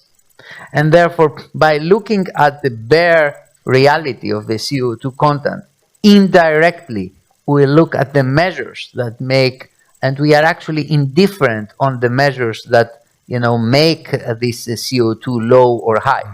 So in some countries, you have a lot of regulation. I mean, you know that internationally, some countries are more regulation-based, some countries have more pricing mechanisms adjusted, and some people in the debate, they focus and say CBAM is only for countries or zones of the world that have ETS. It's not true. CBAM measures just the CO2 content of this ton of steel or ton of cement. And then you can get it up or down in each country or for each producer, because it is about producers the way they want. You can have a very dirty country and there is this important new investment, and you have a very green plant, and then it is possible. So indirectly, I think we do care about the final outcome of the process and of the investment that it is made. Of course, it is not CBAM that specifies the, let's say, the product characteristics from the, let's say, product standardization point of view, but there is, of course, a lot of European legislation that in our construction industry, the materials on construction, they say that, cement or clinker, that has to be used here and there. So there are product regulations that apply in Europe. And what we have here is a very simple form of measuring the CO2 emissions that complements this. But the product regulations apply. So the same way you can, when you buy washing powder in Europe, you cannot get any washing powder from the world, but it has to be comply with certain characteristics so that the children don't get poisoned. The same way for our cement and products, related products, we have product regulations. Okay, thanks, Gerasimos, for your views on that. Now, we were previously as a panel also touching upon what I would view objectively as still a bit of a controversial point when it comes to CBAM is the free allocation phase out. Now, Mehdi raised the point very clearly earlier, if I can change for you, Mehdi, about avoiding this double risk, if you like, that as these phase out and CBAM comes in, that we're rewarding twice in a way people. We want to avoid that. But we've heard already on our panel discussions the idea that the free allocation phase out should be delayed as a means of facilitating industry along its decarbonisation path.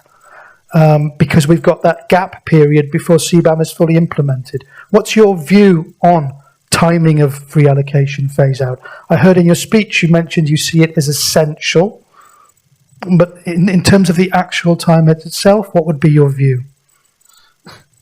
Well, I think there are some issues that are just common sense. I cannot eat 3 meals a day and lose weight. So, it's not possible. It's a fair point, yeah. Okay. Some people, but even the people who train a lot, they cannot do it. So we have a current legislation in Europe, the Clean Energy for All legislative package, that set the objective to reduce greenhouse gas emissions by 43% by 2030. This legislation entered into force in our member states in March this year. Okay, that's where you work now. That's your legal situation. And now we produce new legislation that when it will be adopted, it will oblige us to move from 43 to 55%. And so it is not possible to have a free lunch. It's not possible to go there without any impact. Now, we see that the industry, your industry, I don't know, last year they had, basically last year you had 122.5 million of emissions, and these years you have 114. So you yourself reduce emissions every year because you think it is important. You think it is important from the environment. You think it is important from your corporate social responsibility. You think it is important because of your financing, because you will not get the companies they will not get financing if they keep increasing or not taking care of the CO2 for a number of reasons, corporate reasons, profitability, and stock market value reasons. You have a green agenda. So the free allocations cannot be the only thing that remains there. Already in 2020, because of the good performance, you have a bit of surplus of free allocations. Now, this has to go down the same way like for aviation that get a lot of free allowances. They will have to phase them out by 2026. You have to look at we need to get from A to B, and we have to contribute each sector in a different way. We bring aviation in, we bring maritime in, we extend the energy taxes. So it's a holistic effort. And of course, the 63 industries in risk of carbon leakage, particularly the ones in the high and medium risk, you have to make a proportional input. So for me, there are two choices. You are outside of CBAM and you have the ETS restructuring, let's say the ETS strengthening. We call it strengthening. I don't know, this Brussels-based talk. We reform the ETS, that's what we do. And this, Brussels bubble talk, I don't learn, I don't intend to learn. But strengthening, is that correct? That's how I call it, strengthening, okay? So this Brussels strengthening thing, it will take away around and from now to 2030, if you are outside CBAM, it will take away, depending on the sector, between 50 and 55% of your free allowances. This is just, forget CBAM. There will be no CBAM. Suppose nobody votes it.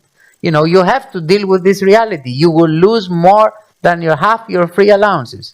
So what we are discussing is, okay, how much is additional cut and certainty? Does it pay sense? If I lose 55%, can I lose another 10% and then have the certainty on what will happen over the next 10 years? If you're outside CBAM, you don't know what will happen to you after 2030.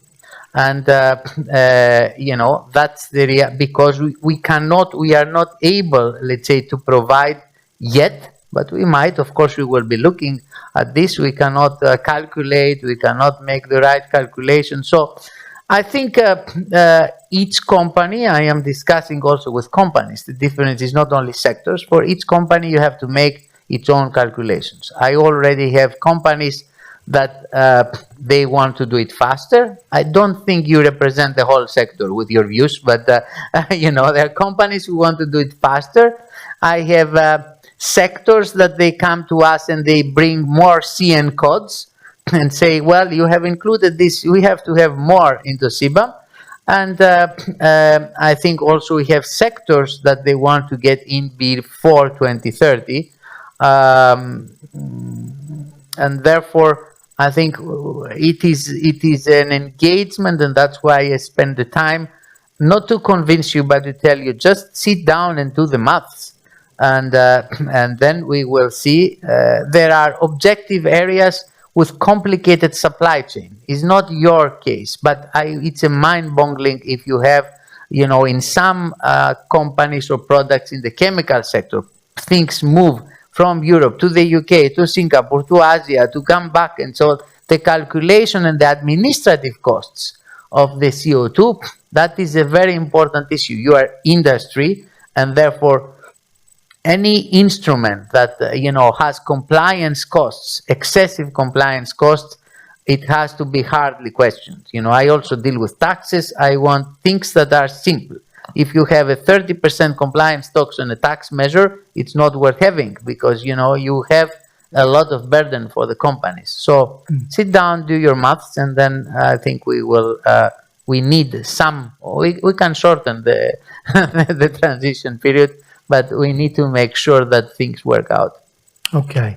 You sound sometimes occasionally like my accountant on the tax angle, I have to say, but my accountant's a very good one too. Mette, you signalled you wanted to come in here as well and raise a comment, and then Thomas, I'll bring you in, and John, I'll bring you in as well. So please. No, I wanted to come in on the free allocation also, and I think free allocation has been very good for the cement industry in phase 3 and also in the beginning of phase 4. But we have to realize, with the strengthening of the ETS, as we call it, we won't have the same number of free allocation if we kept the same system. From us, the big concern is also when and how big will the so-called cross-sectoral correction factor, the cut that we give to every industry if we don't have enough, how much will that be? And what we have looked at and analyzed is that it will of course be bigger and bigger with a strengthened ETS, and that is not really a measure that's worth going for. So one thing is free allocation as it was could not continue, and I think another carbon leakage protection like CBAM is a better way of addressing the issue. And also, although free allocation was good in providing finance for competitiveness reasons, it didn't reach the aim of innovation. So there wasn't any incentive or enough incentive to really make changes, and that is why the measure has not worked. And a CBAM has better incentives for innovation, and we have to see that the free allocation that we are not providing to the sectors is now going to put in the innovation fund and available in that way instead. So the funds are still there and available for industry to spend on innovation. Innovation, as we were talking about earlier, innovations obviously such as carbon capture, utilization and storage that are so crucial for the cement industry. So Thomas, I'll bring you in as well. I agree with Mette. We see now companies and sectors really adjusting their investment program on the expected free allowances they're getting by 2030, and it's given a push towards low carbon investments. And it's likely going to end. And I said it before, I think what the Commission did is really smart, transitioning out free allowances if you're under CBAM and transitioning in innovation funding for the companies that want to invest in new technology. So it's crunch time. It's not, you might not like it, but it's crunch time. You're going to be on board or you're going to be out. Yeah, I suppose there's that idea of on board or out, but then some could also, playing devil's advocate, argue that we are already on board, but help us stay there. John? Yeah, it is crunch time. Agree. And I think, as a, representative of our company, but today of our sector, we're very real about this. But please don't get the message that we, expect a free lunch to continue. We don't. So, I said earlier that we welcome the if you like, I see it as a triangle of the Fit for 55 package with, we've got a high CO2 price. We've got the strengthening of the ETS, and then the introduction of a new instrument, the CBAM. So they need to work together across a number of sectors. So we welcome that. I think, to be very tactical about it, I fully understand your point that with a new instrument it needs to work, and we would fully agree with that.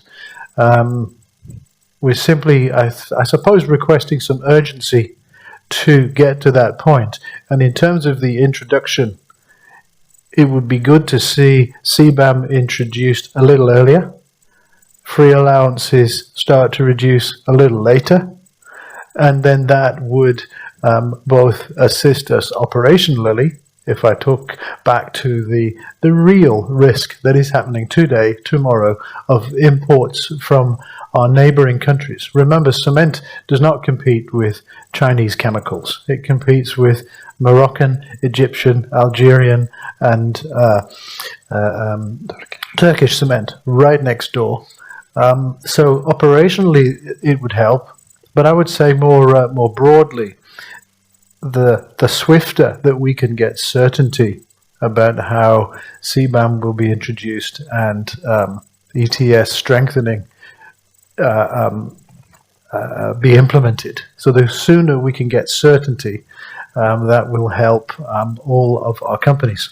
If you look at all companies that have got a large exposure to the European cement industry at the moment, they are all suffering with investors' uncertainty.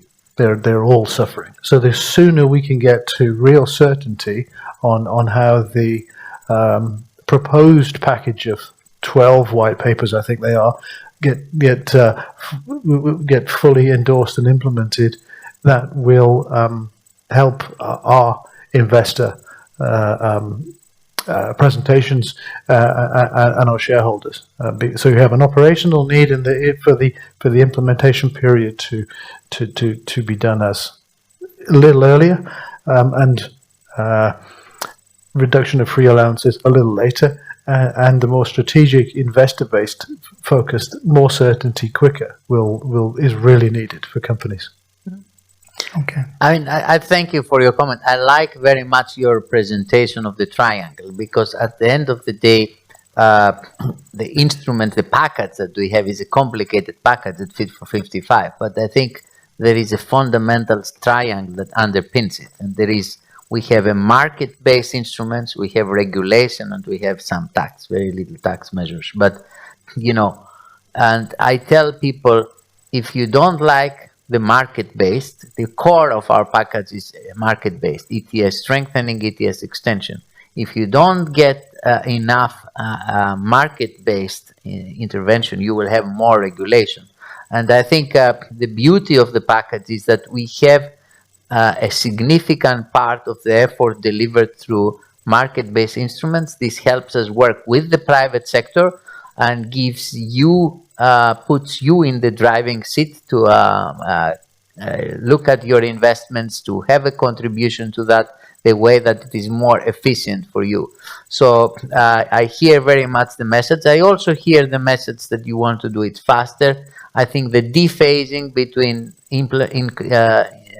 introducing CBAM and let's say the diminishing free allowances, it's very difficult for WTO reasons. I mean, we are discussing this as well, but it is almost impossible to have this double compensation. But we hear on the message, and the discussions in the Council and the Parliament so far on CBAM are, encouraging from the point of view of coming to an agreement in a relatively short period. Because that's, I agree with you, what is important for industry is to know the rules and invest. And if the final agreement is not exactly where we proposed, this is the co-legislative process, and there is a bit, moving, it's fine. And we will be very pragmatic about this. I mean, we think we have a good proposal, and we're confident, but we are also listening. Okay, noted, and thank you, Gerasimos. Right, we've reached that point of the day for our audience and for our speakers, of course, as well. We're at 2 or 3 minutes to 11. So just to wrap this first panel up today on the issue of a cement industry fit for 55, where we've heard on the one side the needs of industry, but we've also heard on the other side. So I think some important points, both from Thomas, from the academic perspective, but also our policymakers. There's a willingness of industry to contribute. There's a need for the right framework from EU legislators to be able to go forward with ambitious decarbonisation plans as an industry. But from the policymaker side, there's also noting the complexity of the triangle and to understand fully its actual intention and its strategy behind it. If you like, ETS was always a transitional tool, and CBAM is the natural evolution, perhaps, as we move forwards. So with that in mind, I'd like to give the floor to everybody just for a final little comment to the room. If there's one or two things that you want our audience today, over 500 people spread around Europe and beyond, and the rest of our speakers to take away, what would those key points be? And I'd like to do, John, I'm going to start with you first if I can. Thomas, I'll give the floor to you, then Mehdi to you, and last but not least, I'll hand the floor over briefly to you, Gerasimos. So please, John, over you go. Okay, fine, thank you. I think I would simply reiterate that as an industry in Europe, we welcome the Fit for 55 package, the triangle. we welcome CBAM, but it needs to be very, very well designed as a new tool and potentially pulled forward slightly. I think it's important for the Innovation Fund to be well funded and for Europe to really focus on infrastructure and a network for CCUS. It's important that we don't see CCUS as the last resort. We get on with that right now in the next 2 years and invest and help industry push forward with CCUS projects. That linked in with a real and an effective introduction of the Fit for 55 package will mean that we can get to carbon neutrality by 2050 and make real progress by 2030. Okay, thanks, John. Thomas, over to you briefly. Oh, thank you. We see the new and renewed policy instruments on the table. I think it's mostly time to connect the dots. We know the challenges for the industry. We know the challenges relate to technology, to infrastructure, to value chain, to market. It's time to connect the dots to ensure that the low carbon cement produced via CCS finds a market in Europe in the building sector, which we are going to reconstruct for Fit for 55 and so on. Thanks, and you've given me the most beautiful hook for panel 2 off the break, Thomas. Thank you. Mette, please. Yeah, thank you. I am very happy to see the constructive approach from the cement industry. I was happy to see in the beginning the very high support for the CBAM from all the audience. And your low carbon roadmap for 2050. I think it's all really good and in the right direction. And it complements well with the Fit for 55 package that we have come forward with this summer. My main message is I think the period now until 2030 is going to be really crucial. This is the decade where we need to demonstrate and scale up new technologies in order to reach our carbon neutrality objective in 2050. So it is really going to be this decade that's going to be so important. And this is why it's also good. We have the Scaled Up Innovation Fund. We have the new carbon contract for different instrument to support the take-up of these new products.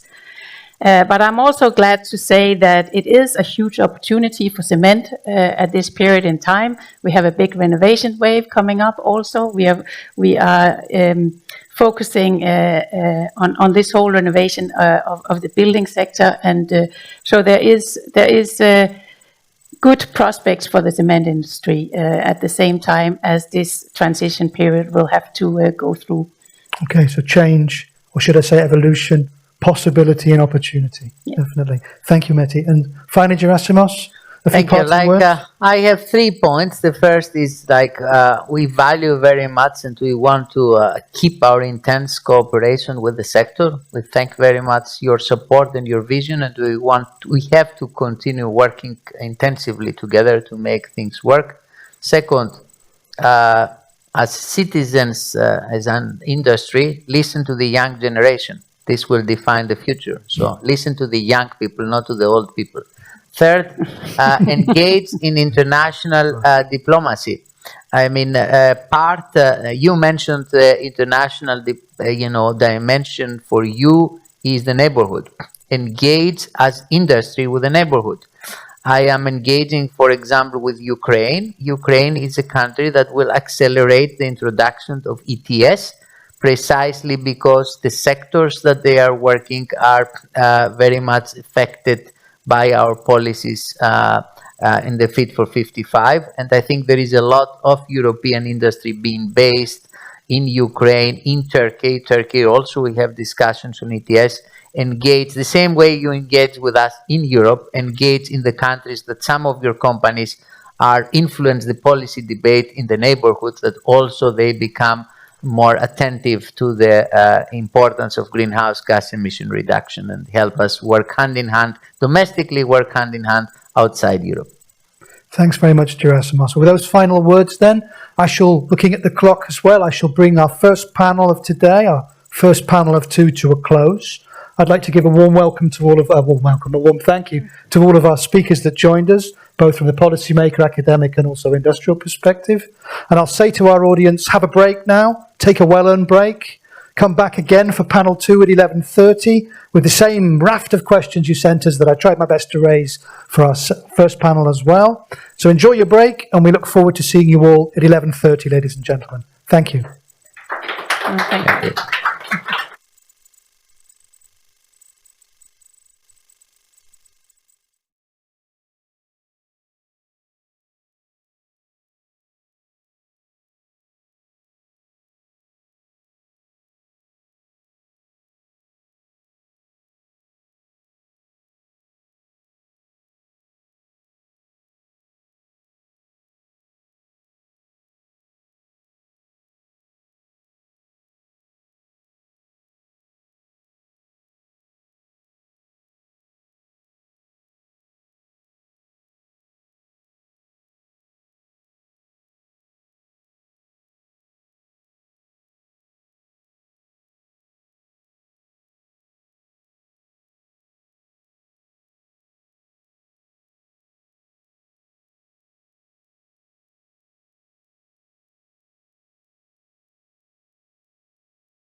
Okay, good morning again, everybody, if you joined us for panel 1 at the start of our event, and a very warm welcome if you're adding to our large numbers of 500 joining us for the second panel today at the SEM Bureau event, Cementing Europe's Future, Action Through Policy.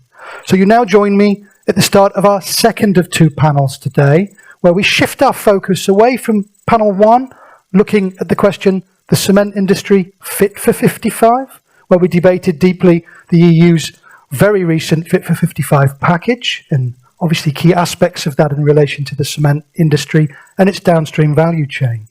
We now shift our focus in panel 2, session 2, to the crucial issue of the carbon neutral built environment and the role of concrete, or as I like to call it, building tomorrow. And with this, as you can see on the slide in front of me, I'm joined, like in panel 1, by a wide range of stakeholders, giving us a full view on this topic. We have Florica Fink-Huijer, the Director General of DG Environment at the European Commission. Following her, Pernille Weiss, MEP from the EPP Group, and again, a representative both in the important ENVI and ITRE committees. Domenico Campogrande, the Director General of FIEC, the European Construction Industry Federation. And last but by no means least, bringing us also the industry perspective, is Onnie van der Weide, President Europe and Asia for CRH, and also on our panel representing SEM Bureau, of course, as well. Now, as we did in our previous panel, we want to kick things off by seeing what you, our audience, think in relation to some of the key questions, or a key question on this topic. So, as usual, our panelists will pay great attention to what you, our audience, show us positionally. And just like for panel 1, if you were with us earlier, I've got a key question for you. What is the most effective way to decarbonise the built environment? A big but crucial question for us to answer today. Now, as before, you click on your Slido tab, remember, at the bottom of your view screen. Our options, and already some of them are getting traction, we can see. Incentivising the use of low-carbon construction materials, such as low-carbon cements, something we already heard a little about on panel 1, and I'll pick up again. Our first option, working on the whole life carbon emissions reduction of buildings, including construction materials, energy use in buildings and maintenance, so a wider scope. Our third option, investment in building renovation to reduce our energy use, linking of course with the EU's energy and renovation challenge. And finally, also improving circularity in the construction sector. We touched upon circularity in panel 1 by focusing on that all-important life cycle approach and cooperation throughout the value chain. So please take a moment, everybody, as for panel 1, and show us your views on this that I can give to our panel as an audience view before we start.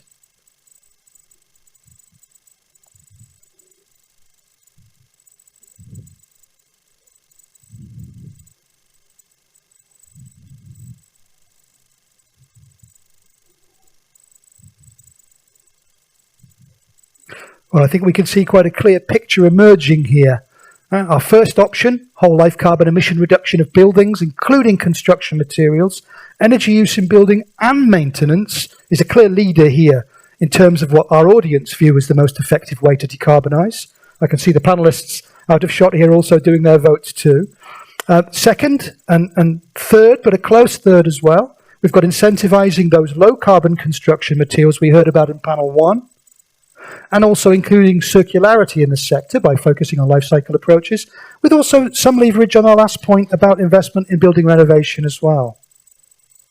So I think we've got, second position's getting controversial here now between options 2 and 3, but a clear leader there with the work on whole life carbon emission reduction, including construction materials, energy use and building maintenance. And I will note to Florica, Pernille, Domenico and Onnie, our panellists, to take note of that as we start our conversation on this topic. So let's close our poll now if we can, and let's move on to our panel and to get straight down to business with our panel. So I'm turning to my left here, obviously, to introduce and see the panel virtually and also physically with me. With me I have Domenico, as I mentioned, and Onnie, and virtually we have Florica and Pernille. And I would like, obviously, to give a warm welcome to all of you. Florica, Pernille joining us virtually, of course, and Domenico and Onnie with me here in the studio. Now, I want to kick off with an opening question for everybody. linking with our poll a little bit. And Florica, I'll bring you in first. I'll then hand over to Peniel, and then Domenico, I'll bring you in. And last but not least, Donny, I'll also come to you. The question, Florica, to kick us off then with our debate on panel 2. It's really a little like our poll question. We're looking here at this idea of EU policies on buildings, of course. And we know the statistics have been around for a while. I'll repeat them, though, for the sense of protocol. Buildings in Europe account for more than 36% of EU CO2 emissions and around 40% of energy use. And that's not necessarily fully factoring in the whole life cycle approach. So with that in mind, how should we be decarbonising, from your view, from the European Commission perspective?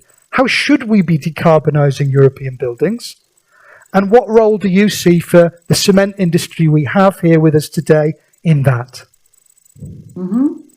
Thank you. And first of all, thank you also for having me today. And before answering your question, can I just react also on the Slido?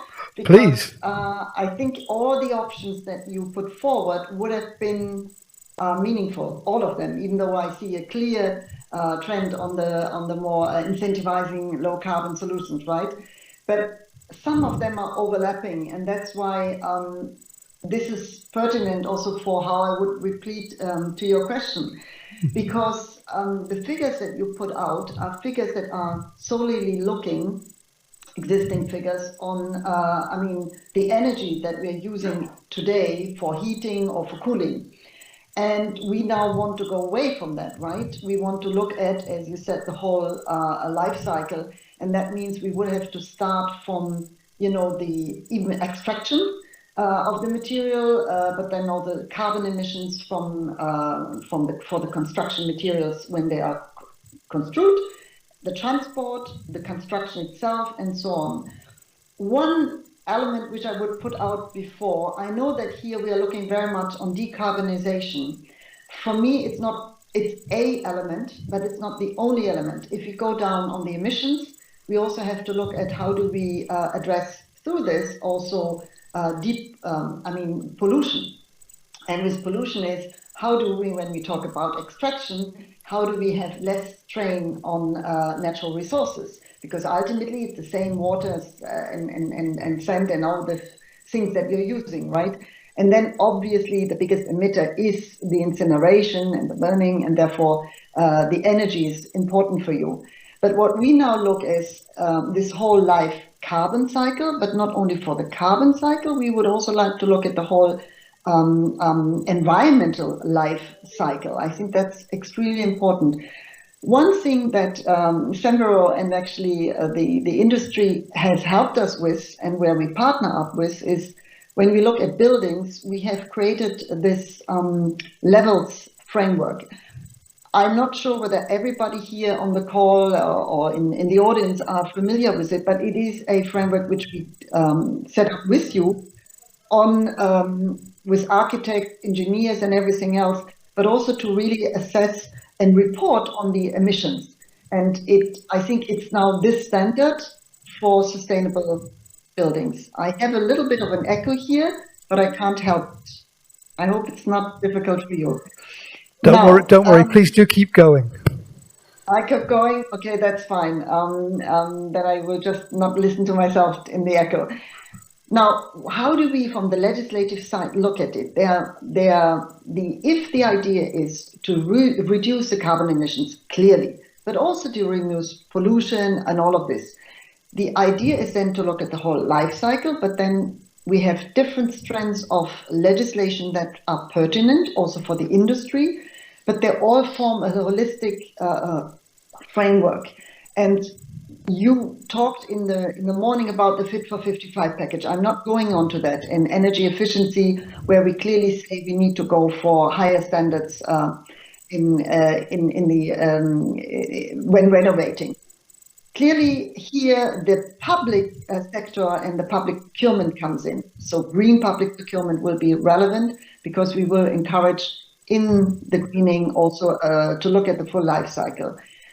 Energy performance clearly is being important, and it will be revised. From our side, we come up with a framework, an enabling framework, which we call the Sustainable product framework, where we will look at the whole design from it's for products, but it will also go for all types of products, including cement, steel, and even textile. But the whole idea is to look at the entire cycle and to design a product from the start so that it can be also reused, upgraded, and so on. Now, in the construction sector, it's a bit more complex, right?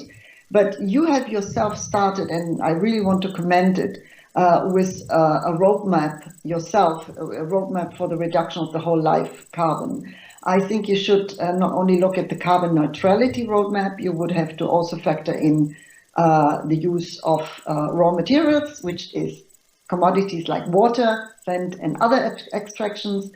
But I think if you look at it from that approach and you go up a little bit out the silos, you will come forward with a broader response to the needs that we have.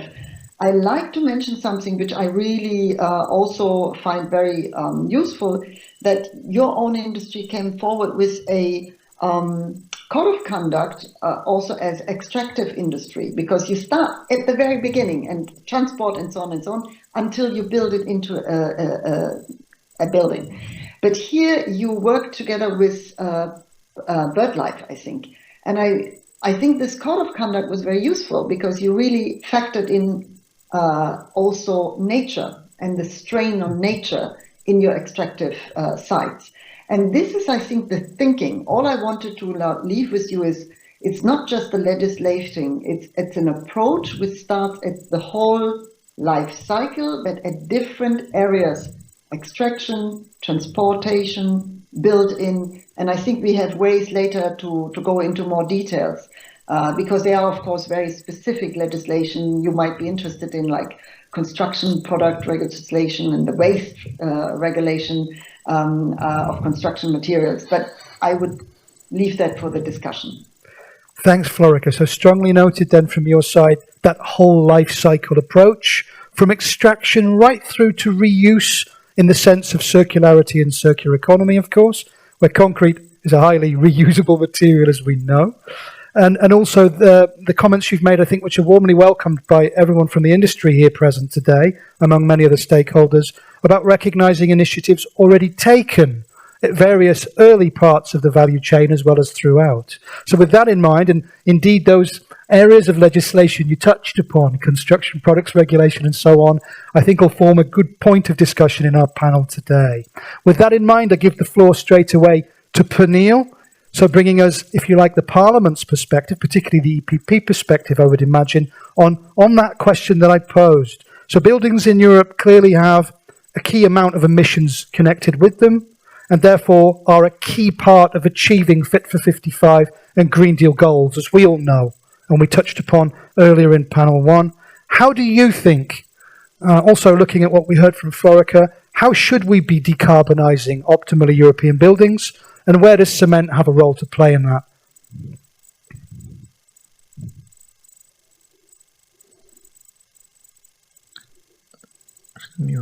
Pernille, can I just pause you there? Unfortunately, you're muted. I can't hear you. Yes, I saw. Thank you very much. Sorry. I was actually in a present meeting today in the European Parliament, so I got very used again to be together with my colleagues in the same room, which is very good for the development of sustainable political solutions, that we are actually capable of, again, meeting and finding compromises on how to do the Fit for 55 package, because that will be the most important piece of work for this term, by sure. Thank you so much for inviting me, and also thank you so much for allowing me to be present in the window of opportunity that my schedule today allows.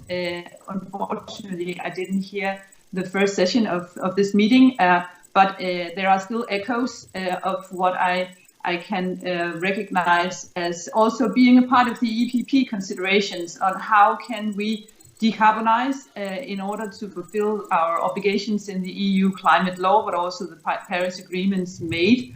and the commitment of the EU on an international framework. Also because, and let me say that to a start, that when we look at the geopolitical landscape at the moment, and also in the near future, the only way for EU to stay as the important factor of the development of the globe is that we stand out as the role model, but also as the technology deliver to the international market of green solutions. Also because that will strengthen our economic muscle. We not only have to do the Fit for 55 and to make the European Green Deal a deal done in order to heal the climate and the biodiversity only on our own continent, but it's actually also, I would say, our main role and function in the geopolitical aspect to take that on our receipt and make that happen, while the other continents and mega power participants, US, China, etc., are doing their fights. I mean, the next generation of Europeans will not have the EU, the Europe that we know, if we do not take care of our economy and our competitiveness in the way we do the Green Deal. So that is also actually the umbrella to all my reflections and attempts to answer your questions. So when it comes to the contribution of the building sector to the climate change, it is, we know that energy efficiency initiatives are the most cost-efficient ways of decarbonizing our society, and therefore, of course, we must do. Also because it's also the most time-efficient way to do it. We can create jobs needed. We can create both the social and also health-related benefits from energy efficiency of the building stock if we do that.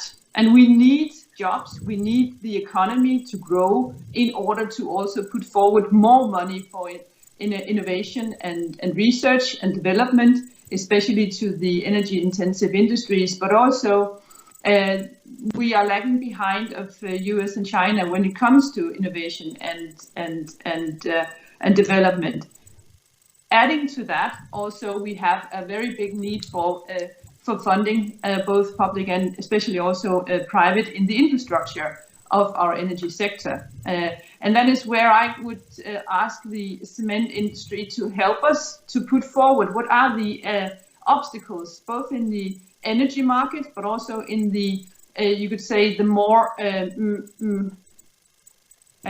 market incentives, the market structure on the Excel sheets, crossing energy mixtures, crossing member state borders in order to harmonize our energy market to provide to especially the crucial energy intensive industries enough of the green and clean energy needed for the industries to continue to develop their products.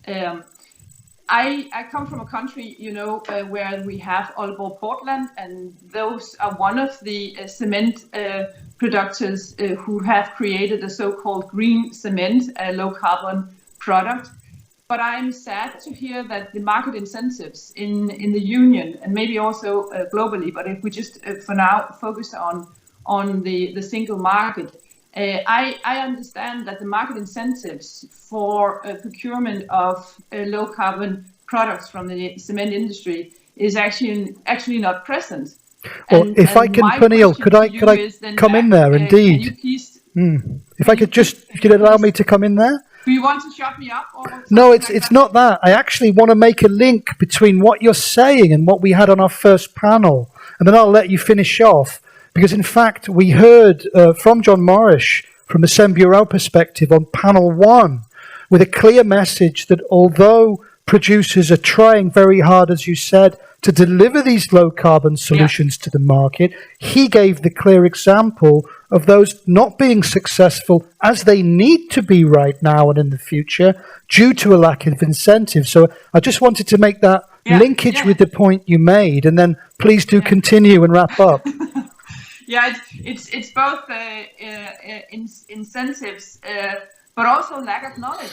I mean, there is a lot of tenders still going on. I've been in 12, 15 years in the building industry myself, running my own SME in that sector. And there is a lack of knowledge, both in the industry, on local levels, but also maybe we as co-legislators, together with the council, can do more to both incentivize, but also to make sure that there is the infrastructure needed for the way to use low carbon products when you do the new buildings, but also to really fuel the creation of both a harmonized energy union, but also in that respect to include the resources coming from what we today are signifying as waste. Because there is also a lot of building materials that actually do not go into the big circular, cost-efficient loop of reuse. So also there, I think there's a lot for us to do. And that is also why I'm very happy to see that my group has taken the initiative to make an own initiative report on the European Bauhaus in the framework of the ITRE committee. So we will take all the good intentions from the Bauhaus that have a lot of social value. I appreciate that. I'm again a part of the building industry, so I am a great lover of architecture, and I know a hell of a lot on architecture and health and how those two impact the more qualitative measurements to human life, but also on the very, very precise and calculated way to combine Bauhaus initiatives to the energy transition and the climate transition that is very much needed, and in a way, and that is now I will handle over the word again to you. I would like to see that we do it in a way where we really boost the competitiveness of the European industries and SMEs, because again, we will need so much more money to fund and to incentivize the transition of all sectors in the European Union. And we must not miss the opportunity to do it in a way where it is unquestionable that the best solutions are coming from the EU, because that is our claim to fame in the current and future geopolitical landscape as we see it at the moment. Thanks very much, Pernille. And indeed, I acknowledge the fact. In fact, I was very intrigued to see when you introduced to me virtually as a speaker previous to the event, in fact, that you have that also very strong SME perspective on the industry itself through your activities outside of your work as a parliamentarian as well, which frankly I'm going to be mining a little bit as our panel goes on. So please be pre-warned, as I'm sure you already are. Well, with those comments said from both sides, from the policymaker perspective then, let's now move on, and I'll give the floor to Domenico. With the same question, Domenico, I mean, from FIEC's perspective, you've heard obviously some policymaker views here already. How do you think we should be decarbonising European buildings, and where do you see cement coming into this? Okay, thank you. First of all, a big thank also to SEM Bureau for the invitation. And for those who don't know, FIEC is the European Construction Industry Federation, and we represent construction companies of all sizes, from the SME to the large international group, performing all types of construction activities. This is important to underline, because when we're talking about roofing or tunneling, you can immediately see the impact that it can have in CO2 emission and the difference of approach it needs. So this is very important to keep in mind. At this point, I would like maybe to stress three elements that we can develop further. First of all, it was mentioned by Florica, the importance of having a holistic approach. We have all these environmental policies, the Green Deal, they provide huge opportunities to our sector, huge opportunities. They touch a big number of areas. Florica mentioned some of them. In order to make the debate a little bit easier, I would like even to bring it a bit further. If we think about the renovation wave, which has been mentioned earlier this morning also as a key initiative, which proposes and asks to double the renovation rate compared to what we have today. And we hear from our members difficulties in finding workers with the right skills. So another element when we talk about holistic approach is not just environmental matters, but also going further also to training, education, because companies need to have the capacities, the resources also to provide this additional activity that is required by the targets. So this is the first important element. The second one, as we are talking about a big number of different types of legislation, I think the key word should be coherence in the legislation. Coherence, which is missing sometimes at the moment. And we need a legislation that can be applied on the field, enforced correctly. And for this, it is important a dialogue between the legislator and the industry. I think it is taking place, but maybe it should be improved a little bit further. Third element, and it was also mentioned this morning, when you talk about construction, it's a very complex animal. It goes from the designers to the material producers, the machine manufacturers, the builders, which we represent, and so on and so on.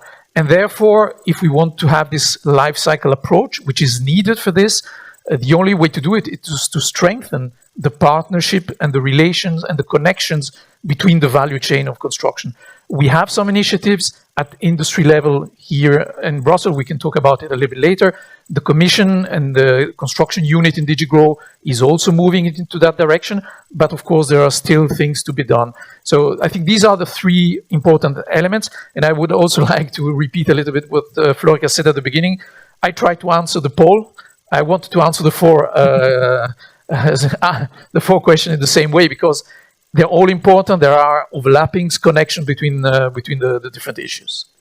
I have to admit, in our construction of this particular poll, and I use the word construction carefully here, we were also in a way facing the same challenge in formulating the question ourselves, because all of these, as we've heard already, perhaps we could take this with Oni's view as well as almost a starting point for the frame of our panel, that all aspects of these need to be properly dealt with, but also, as you said, integrated in this holistic approach if we want to actually be successful when it comes to buildings and decarbonisation. So with that in mind, Oni, I'll give the floor over to you with the same broad question that we started with the others. How should we be decarbonising from your perspective, Sembureau, and also, of course, industry, and what role do you see for your industry in this?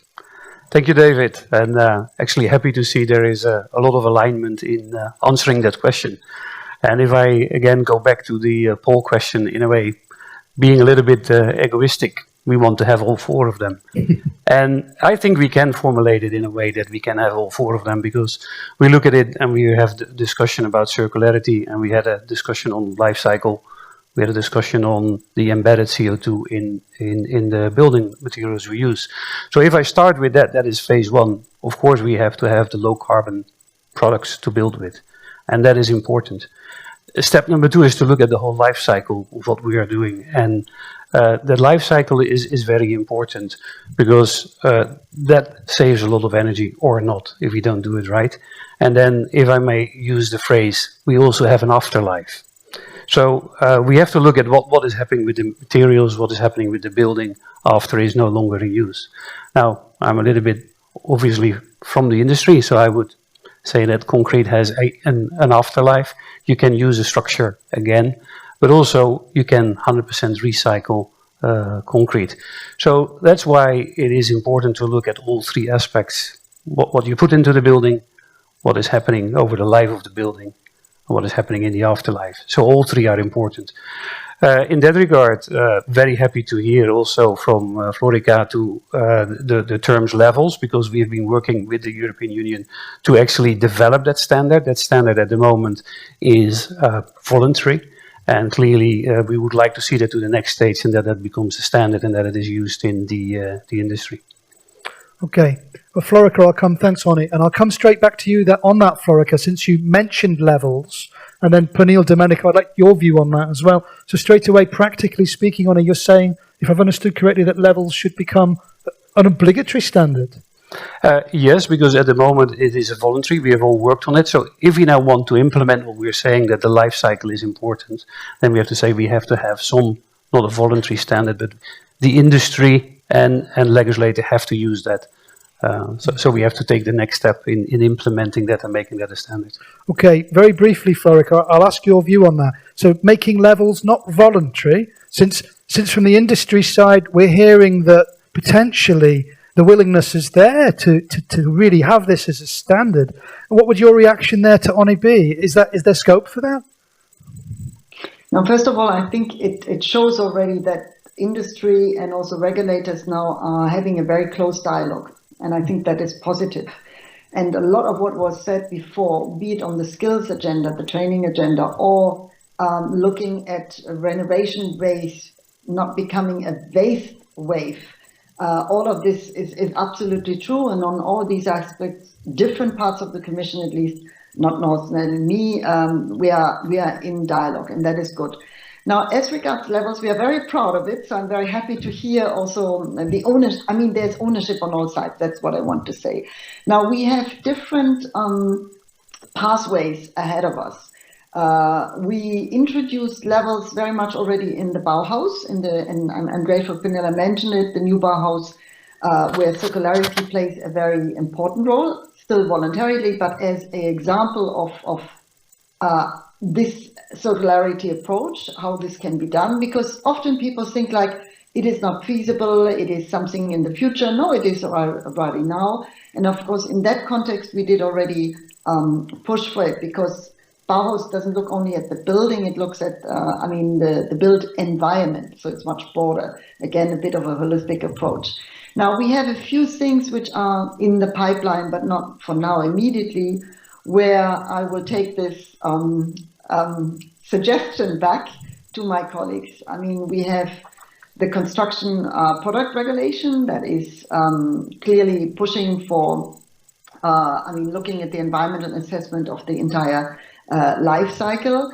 And it really looks at like the not only the product, but everything else. But I mentioned from my side the Sustainable Product Initiative, which is the enabling framework for products per se, looking from the design stage to the waste stage, and hopefully reducing the waste by the design.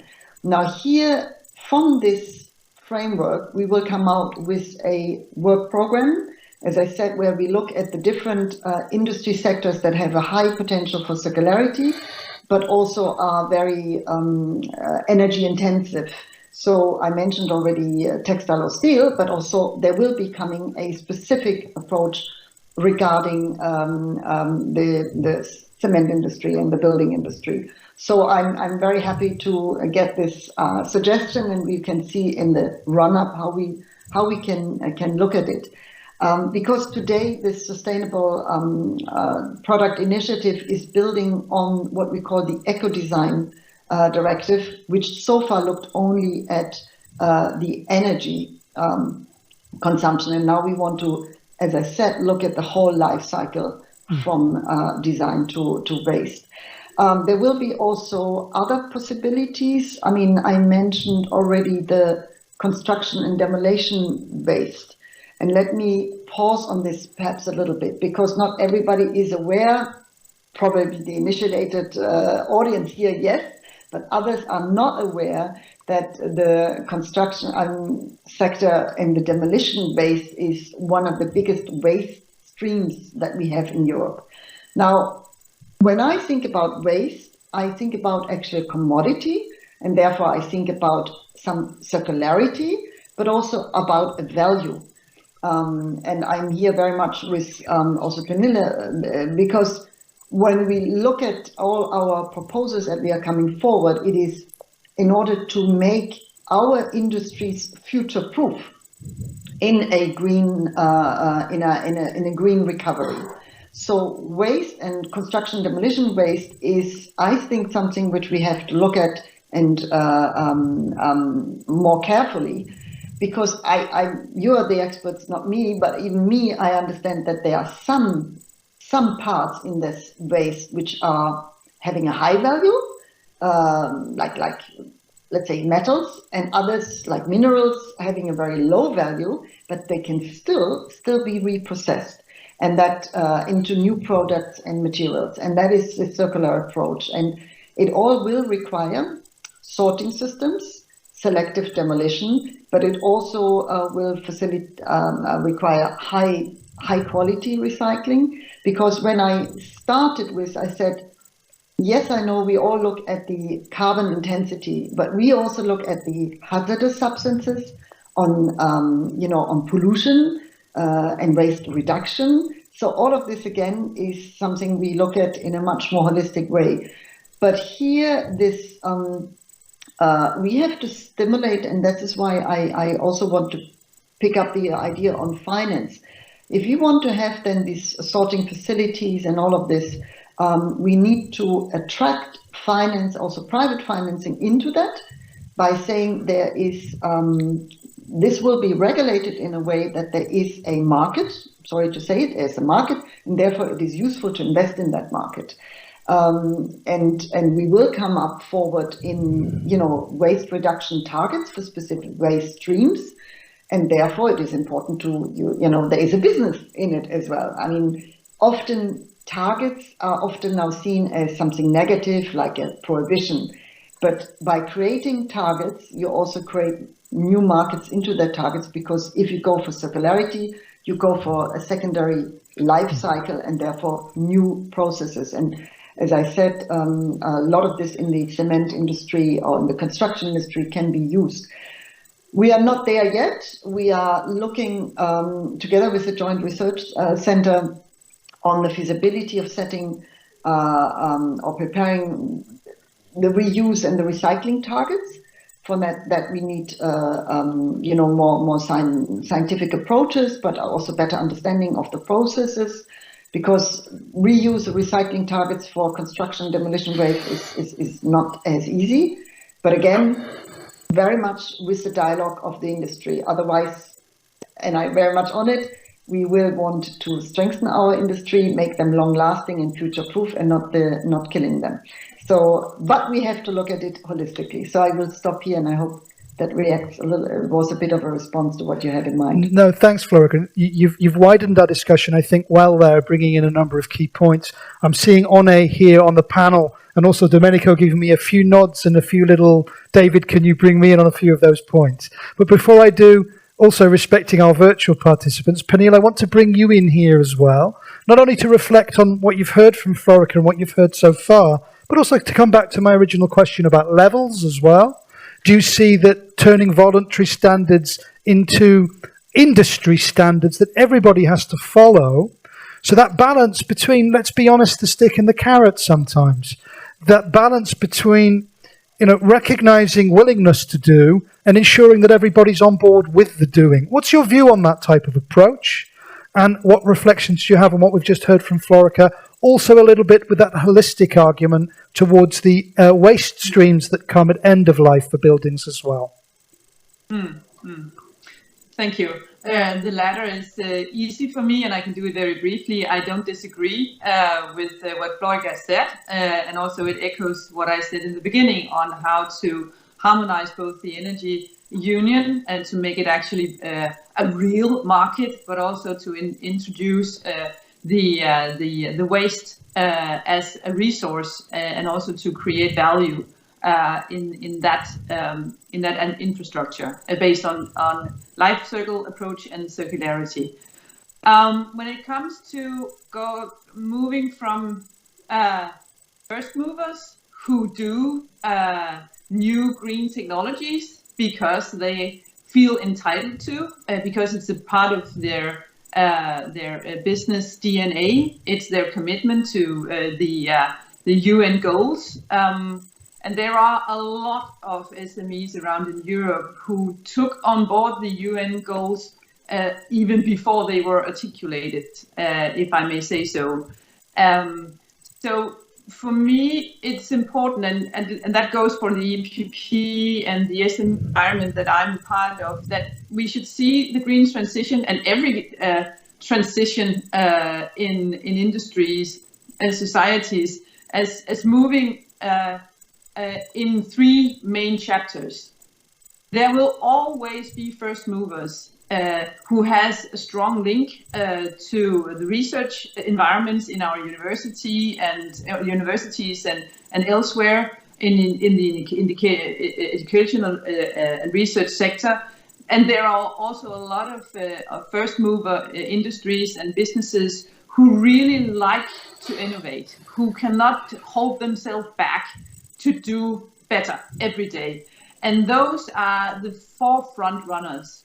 And we need to be in a very good dialogue with them all the time, but also sometimes to be quiet and listen to what they see, to what they say, to what they suggest. That goes for us as regulators, but it also goes for the rest of the industry that they are a part of. And I make the resemblance to the shipping industry. I also come from a country where the Danish shipping industry is some of the most moving countries in that sector. And they do it, although they are not being paid to do it, they are not being forced to do it, they even don't have the stick and carrot ready for them to use it as a knife and fork, but they just do it. But they do it in a way where they also contribute to the rest of their peers with new knowledge for the bigger industry, the bigger business in their sector, to learn from those who go in the forefront. And that is the second part of the, that's the second chapter of a transition, that you must, in the beginning, focus on the first movers, give them the fruitful conditions to stay first moving, acknowledge them when you then move to the second chapter, where you, on a voluntary basis, include more businesses from a sector to do what the first movers have tried and maybe retried and have polished in a way, maybe also put in a directive based on a right amount of sticks and carrots. And then when we see that that actually is done, it is being taken on board, the whole European, or almost the whole of a specific sector and industry is actually doing better in relation to climate change and protection of our biodiversity. Then we can go to the third chapter and then commit in a way where it is mandatory, because it makes no sense not to do it. Because when we do that in a sector that is based on a single market volume, then we have the power to actually also make ripple effects on the international parts of the specific sector. That goes for shipping, that also goes for cement, and a lot of, almost every, we also see it in agriculture, that the way to change, to transform the way we grow our food worldwide, if we want to change that in Europe to something that is more sustainable, both environmentally and climate-wise, we need to stay in close contact with the first mover farmers, but also in a way where what the rest of the sector can learn from them, they do without feeling or fearing to be excluded from the business, because we are too fast in our ambitions. So, yeah. Okay, so a clear point I pick up there, Pernille, then. You're saying that we should be, there's a logical third step where we move from voluntary towards a more industry-wide standard that we heard Arne mention. Now, I want to bring in Domenico and Arne now also, just to reflect on a little what we've heard. We've heard a lot of strands there. Any comments on what you've heard, Domenico? Yes, first of all, about levels, we are totally in favor of this tool. When it comes to making it a mandatory instrument, I would be a little bit more careful for one simple reason. We have already a lot of legislation. And I mentioned the importance of coherence, of having a relatively simplified legislative framework. We will have the revision of the Energy Performance of Building Directive. We will have the revision of Construction Products Directive. And as regards the last one, the Construction Products Regulation, we shouldn't forget we heard about circularity. We talked about standards. A contractor will take a product if it has a standard, if it has a CE mark. So, and because it implies also a liability for him using that. So we don't know where this revision will go. From what we have heard, we have a little bit of concerns as regards the standardization process, which is now going through the CEN at European level.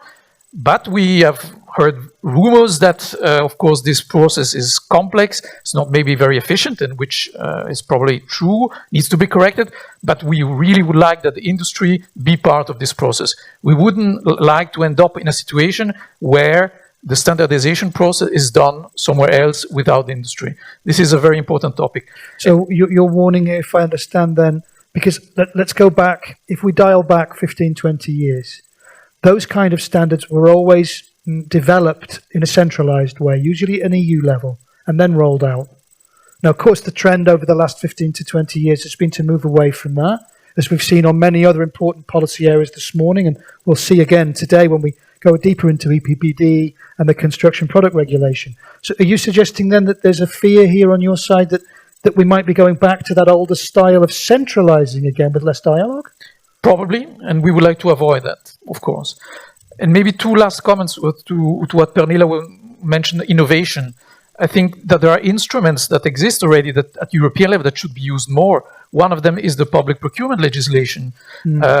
We should use, of course, award criteria other than price for awarding this type of contracts and promote innovation, but also the directive provides the possibility to present alternative solution to the one that the client had initially in mind. And that's where companies, sectors can be innovative and present new ideas. But this is not used well enough and sufficiently enough. So these are areas where things should be improved and strengthened. And one last word also about mandatory instruments. There is one which is mentioned a lot in the European bubble at the moment, which is the famous taxonomy on sustainable investment. It sounds very technical, but we are convinced that it will play a key role because financial institutions will use the criteria defined by this. Companies will have to report by using this criteria, and this will influence all the flow where the investment will go in the next years. So these are tools that will de facto become mandatory by themselves and will completely drive our industry. So it's really important to keep an eye on that, to be involved in shaping what will come out of that. So again, it links with perhaps what you mentioned before, not only about coherence, but you're not also bringing up another avenue, which I'll come back after. Pernilla, I see your hand up, and Florica too, but I want to bring Oni back in for a moment. This idea also not just about new legislation, but about better use or implementation of existing tools. So Oni, we've heard quite a few strands coming up already, and what is, as you mentioned, construction is a very complex ecosystem, Domenico. Is there anything you want to comment on, Oni, of what you've heard so far? Yes, thank you, David. And that is especially the point on recycling after the product is used. And concrete can be recycled 100%, so we fully agree that we could and should do that. It's actually the last part. In Semburo, we have developed what we call a 5C approach. The first two you have heard this morning. It's all about reducing the CO2 content in the products we use, so that is clinker and cement. The middle part is over the whole life cycle, is about concrete and construction, and that is looking at the life cycle. And then the last part is we have to clean up what we have used. So we don't want to use virgin materials if that's not needed. And actually it is good because in the last phase, the C is actually for carbonation of our 5C approach. And the carbonation is very important because concrete is reabsorbing CO2, and that is very important. And we got a big encouragement from the IPCC lately that they have done a lot of scientific research that acknowledge that reabsorption of CO2 into concrete. So we are very much in favor of recycling CO2, the concrete used, we can use it 100%. It's not a high value product at all. There are other materials, but with the right incentives, you can. We see in countries where we actually get the encouragement, it is actually happening. So we actually do it. We have the experience. And the big benefit is that actually concrete reabsorbs CO2. And that is a big encouragement we have got. And I think we have to get it also into legislation that it is recognized that concrete reabsorbs CO2. Indeed, I mean, the point you raised there, the latest IPCC report, different to previous iterations of the same report, does specifically mention recarbonation as part of that whole life cycle thinking, obviously on concrete, across the life cycle. And although the figures obviously are debatable, and there's a lot of debate around the values of CO2 that is reabsorbed as a type of carbon sink, it does seem very promising. And in fact, I'd also be interested, Florica, Pernille, also to hear your views on that recarbonation issue. And Florica, whether that's something the Commission factors in to its whole life cycle thinking as well, whole life cycle thinking. So I'll open up, Pernille, first to you, because I've gone Commission Parliament twice, and I think for the sense of fairness, I should go Parliament Commission at least once. So I'm going to open up to you, Pernille, because I see your hand up, and so I'll throw in two things into the mix for you to add to whatever you want to reflect on as well. Number one, recarbonation offers significant opportunities for reduction of emissions in buildings. What's your view on that? Do you see it as an important factor? This fact that it can reabsorb carbon emissions that are produced during production across those 5 Cs that Onim mentioned. And the second element I also want to bring up is possibly linking back to what we heard from Domenico before, which is that open thread about skills and training as well. Because we're talking here, before we go into detail about the EPBD and the construction product regulation, we talked about that need for policy coherence. And I'm interested to hear EU renovation wave, looking to double renovation, but what happens if we don't have, not on just a Europe-wide level, but also on a localized level, the right skills in place to make that happen? Okay. So please, over to you, Pernille. Yeah, I'll be very short because, as you also know, I have to run again. There is an event on offshore energy, and that's also a part of my portfolio. So very short on the recarbonizing. I don't believe that there is anyone with their senses in order that are against the logic of doing that. So I am, of course, positive on that, and also supportive to whatever solutions being brought forward to secure that is also being a part of the way we design the building industry in Europe. On skills and training, that is actually what is behind the logic that I built my very short sentence on, that whatever we do in the European Green Deal must improve our competitiveness. And competitiveness is so closely related to the skills and therefore also the training of our workforce. We get older and older, and as Europeans, we get fewer and fewer. So we really have to reuse our skills and also to put more skills on our life circle career as human beings. And that is also a way where we can see that the efforts we do and also the fundings and the tools that we provide for the green transition goes hand in hand with the digital transformation of the European society, which is one of also the very big obligations for our time to do so in order to stay as one of the important continents on an international scale. So that is my very short comments to your very important questions. Now, I raised my hand, and that will be the last thing I will say, because it echoes what I hear a little bit in the meeting here and also elsewhere, that there is in many industries and businesses a little anxiety about, will the EU now come and put a lot of obligations on us, or will we hopefully be taken on board in the dialogues and also the co-creation of the tools to do the transition in every specific sector. And let me underline that the European Parliament is a co-legislator, and I do have colleagues who have a more feisty approach to how you easily can change the world if we as politicians in Brussels just say that this is what we wanted and then everybody has to obey. I mean, that's not how democracy in Europe works. We have to negotiate with vis-a-vis the Council. So continue this very proud European values of rule of law, that we talk to stakeholders, we engage in dialogues and inquiries and assessments of what is the best thing to do to put forward our society to the next generation in a way where it is a little bit better than we got it from our parents.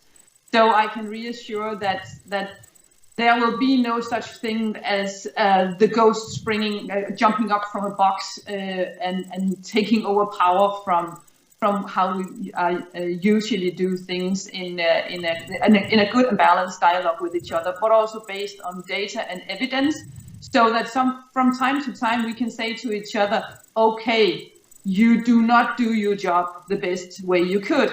And there we are all at stake, where sometimes it's legislators, sometimes it's authorities, sometimes it's businesses who has to pull themselves together for everybody to succeed in the end.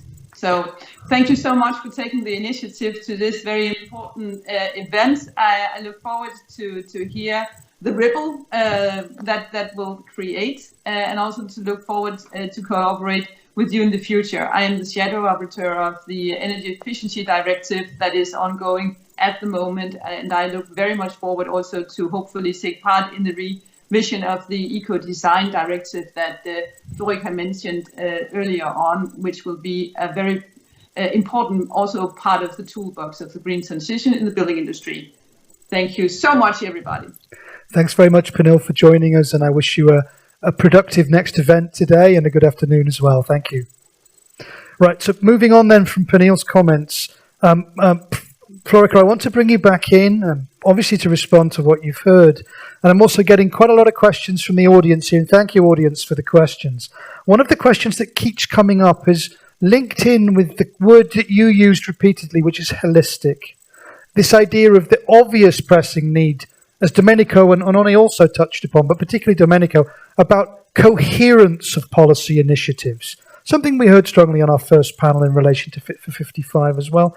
And our audience, about 10 different people in our audience have posed the same question, which I'd also like to give you to comment on as well at this stage. Is the Commission still planning to adopt a strategy, an overarching strategy for a sustainable built environment? And why has this been delayed? Okay, then you enlarge the questions, but I come to all three. I start with the last one, which also fits into what Pernille just said, and then I would still want to go back to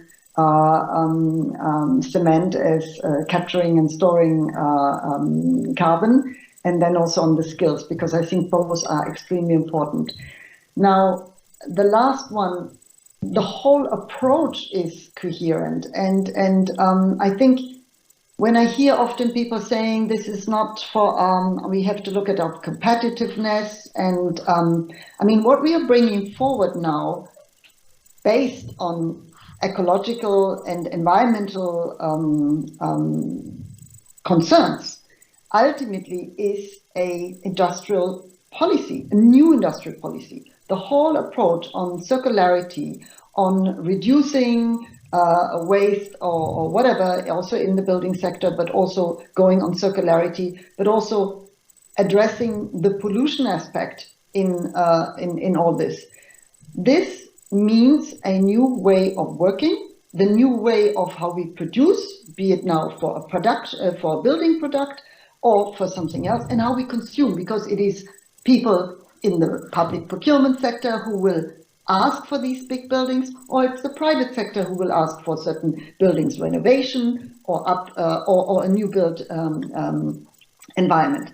So in all of this, we are now favoring, and with our regulatory approach, which we are just starting, we are really putting forward proposals, which then have still to go through the whole machinery and end up, but it gives a certain predictability to industry on the way in which we are embarking. And the way we are embarking is a new industrial revolution, which is also affecting the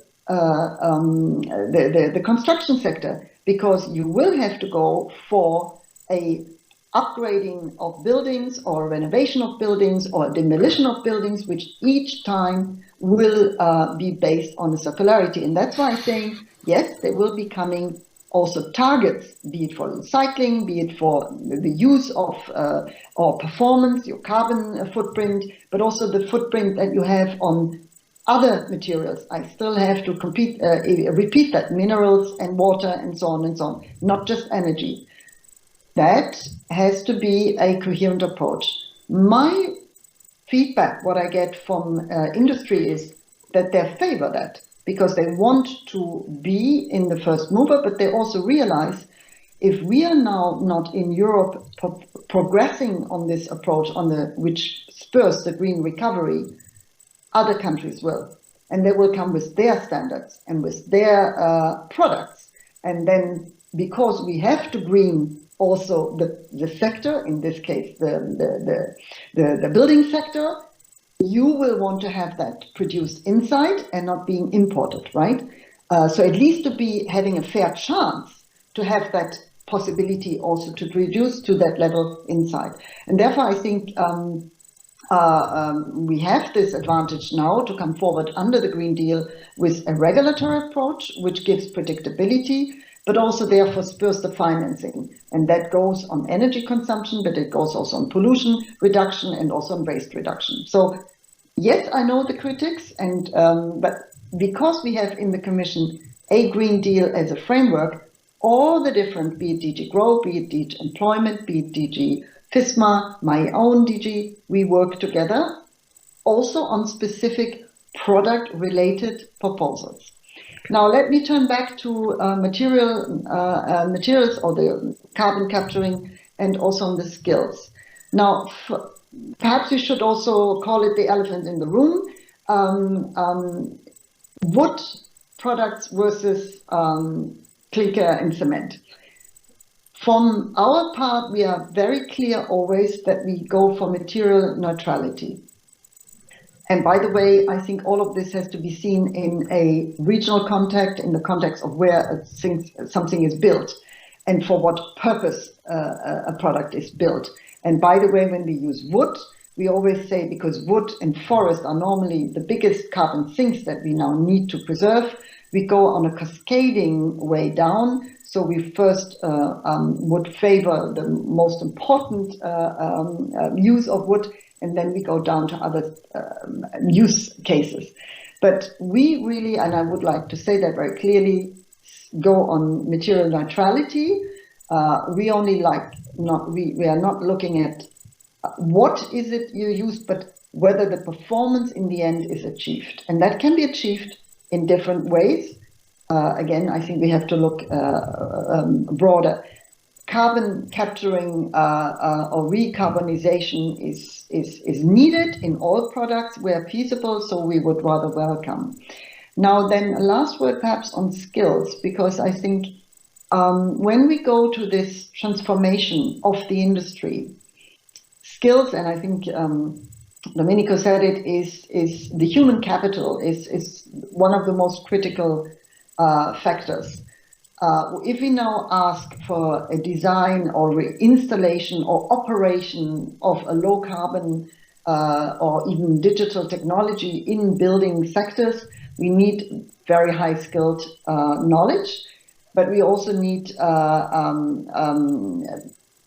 that we need to have the workforce. So clearly we need to look for upskilling and reskilling. And I just wanted to say, because it's again not perhaps too known, it is not coming from my DG, but rather from other parts of the European Commission, there was a Pact for Skills,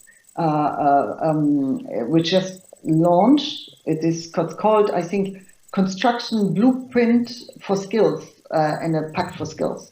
And this had brought together and brings together actually companies, so industry, the dialogue with the regional and also other cross-sectoral industries to promote this idea of lifelong learning, anticipating future needs, and so on. And therefore, we would like the construction industry to really be also becoming an active partner in that. That is perhaps a last I wanted to say on skills, but we're very much with you. Thanks very much, Florica. Now, I want to bring in now, Oni, I think I want to bring you in, particularly, we've just heard there, I'm going to pick up on a particular point that Florica brought in about material neutrality, which I know is obviously something that's critical in this debate. I know that from an industry perspective, there were some concerns earlier this year when we heard the State of Union speech from Commissioner President van der Leyen, where we heard a lot about wood. And the response to that was concrete. But we've just heard that this idea of material neutrality, is it or should be at the core of policy? How do you see that fitting? First of all, I like wood. I have 3 wooden boats. There we go. So nothing wrong with wood. No, but I fully subscribe to the view that it should be material neutrality. So that's it. Fully agree. There is no discussion point. But we want to emphasize that it should be looked at over the whole life cycle. So it should not only be on construction, it should be over the whole life cycle and what happens afterwards. So as long, and that's what we have discussed, if these principles are adhered to, we fully agree, and that's the right word. We should be neutral on what material we use. So if we take this material neutrality approach that we've heard being endorsed here and put it across the whole life cycle approach, those 5 C's, if you like, from beginning including to the afterlife. Including the afterlife, as you said, exactly on. Then that's the right starting point. With that in mind, I want to drill down a little bit now, because our discussions so far have been a little bit more broad scoped, and I want to drill down with our remaining time a little bit into the details of the legislation now. So we've raised the coherence question. We've heard the response that the Green Deal package from the Commission side is already coherent. I'd be interested to hear any views that might come up on that. But I want to drill down now into something Domenico picked up on before, particularly the Energy Performance in Buildings Directive and the Construction Product Regulation, which we know as part of the Green Deal are coming up for review. And I think when we see review of such important legislative frameworks like that, with this idea of decarbonisation of buildings in mind, we see both opportunity and potential downsides. So I'd ask you first, Donny, then I'll come to you, Domenico, and I'll come back to you, Florica. In terms of these upcoming reviews of such critical pieces of legislation, particularly the Energy Performance in Buildings Directive and the Construction Product Regulation, from your side, from the FIEC side, and also, of course, from the Sembureau and industry side, starting with you, Oni, what do you want to see here? What are the key things that need to be done well? Well, obviously, a good implementation. We were discussing that we have been working together with the European Union on levels, and so we would like to see that as the standard, as I said. And secondly, with regard to carbonation, that is at the moment not recognized, so we want to see that incorporated now into the maybe not the legislation, but in the way we calculate it. I did write it down because I thought it was really a difficult question. So there is a national inventory reporting to the UNFCCC. So that is where we say we would like that to see it back. Another question is with regard to the carbon removals, the negative emissions. We would like to see the carbonation mentioned there. So those are two important questions we would like to see, in addition to adhering to the levels. So adherence to levels and a proper recognition and calculation of carbon footprint, factoring in also the carbon sink that recarbonisation actually represents, Absolutely. Linking with what we saw in the IPCC report. Domenico, from your side, obviously a slightly different perspective from the FIEC angle, but Energy Performance in Buildings Directive, Construction's Product Regulation, what do you want to be seeing from those in terms of achieving proper decarbonisation in buildings? And where does cement come into that? Before I answer your question, please allow me just to react very briefly to something that Florica mentioned. Please. Just to underline that there is indeed a project going on since 2 years now, which is called a Blueprint for a Sectoral Skills Alliance. So it is going on since 2 years, and the idea is precisely to see how to better anticipate the technical changes, the changes in the market, and how to ensure that the training schemes adapt to these changes and provide the the students with the proper skills and competence. So it is going on, and we cooperate with a training center, public authorities, industry. So it's a very interesting, complex, but very interesting project. It's going on since 2 years, so we are there. As regards the question, first of all, as regards the Energy Performance of Building Directive, we shouldn't forget the title. It's about performance of buildings, energy performance of buildings.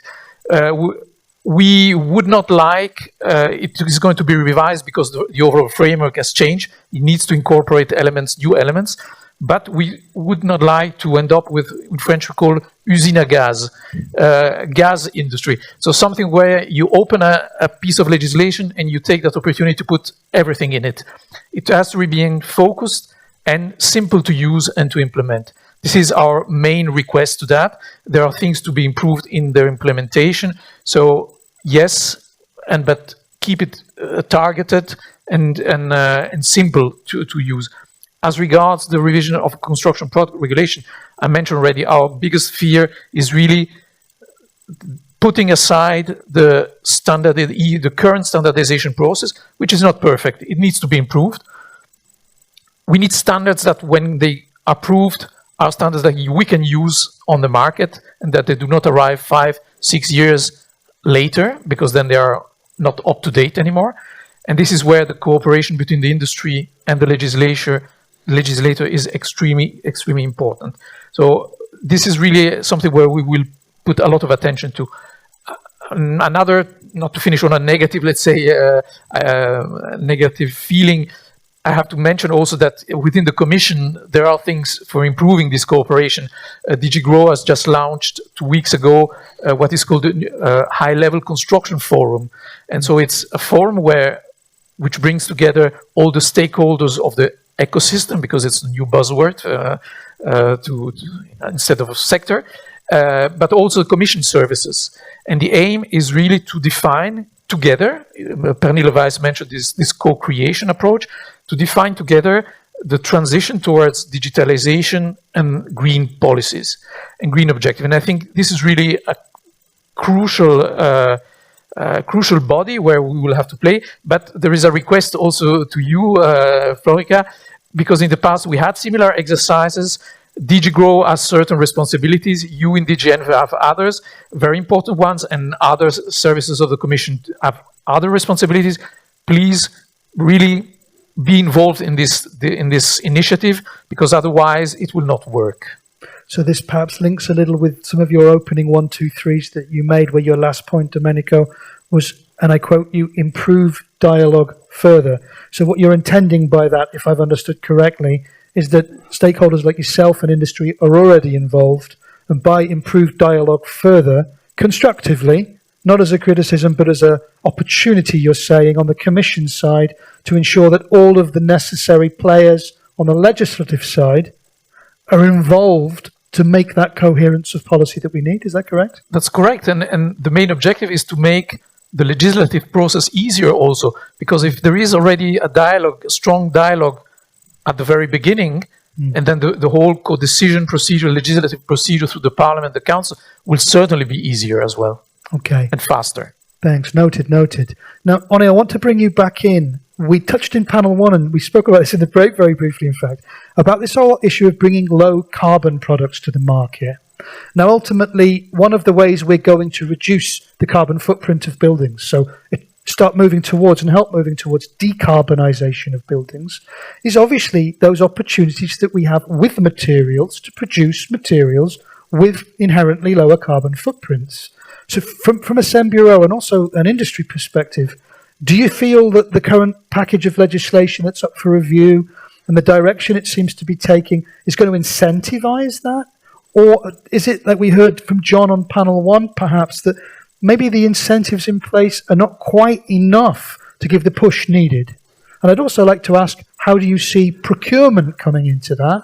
One of our audience mentioned to me a very pertinent fact, and allow me to just bring it up very quickly. Governments are responsible for 36% of cement procurement, I'm told. Absolutely correct. And just to start with that green procurement, I think governments, individual country governments can do a lot to actually do that, because we see in countries where there is very supportive legislation that actually green procurement is happening and that lower CO2 content cements are being used. Unfortunately, there are examples, and I don't want to mention the country or the city.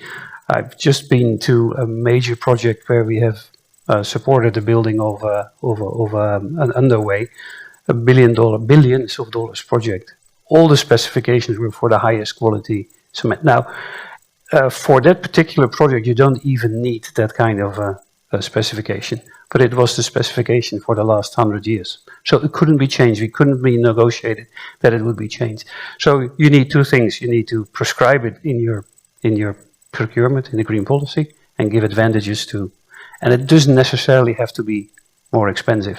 So, but you have to be able to deviate from the production, from the standards which are in use for decades.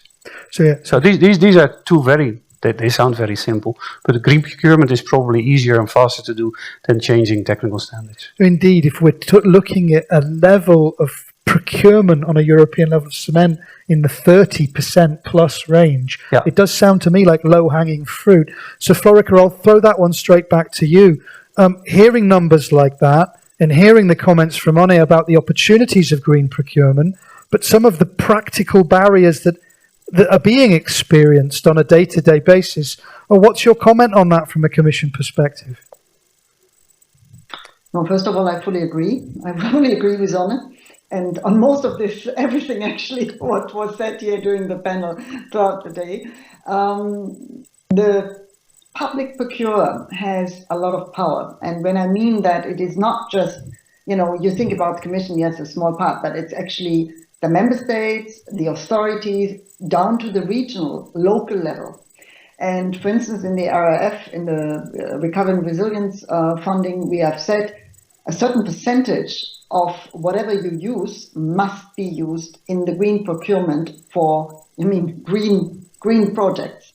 And I think that is also fair, because if they get money for the green recovery, they should also use it under green procurement for green projects. So I think, just to say, I think this is also very much the thinking on the side of not just my service, many other services. I mean, this is a Commission approach. SecGen was really quite driving that. It has not just sunk in yet, and I'm sad to hear that there was this outcome of what Anne was saying. But let me perhaps go back to the two specific legislation and reviews you, Philip, we were talking in the beginning, and Domenico was referring to, because I think we should also use it in this panel in order to inform where we stand.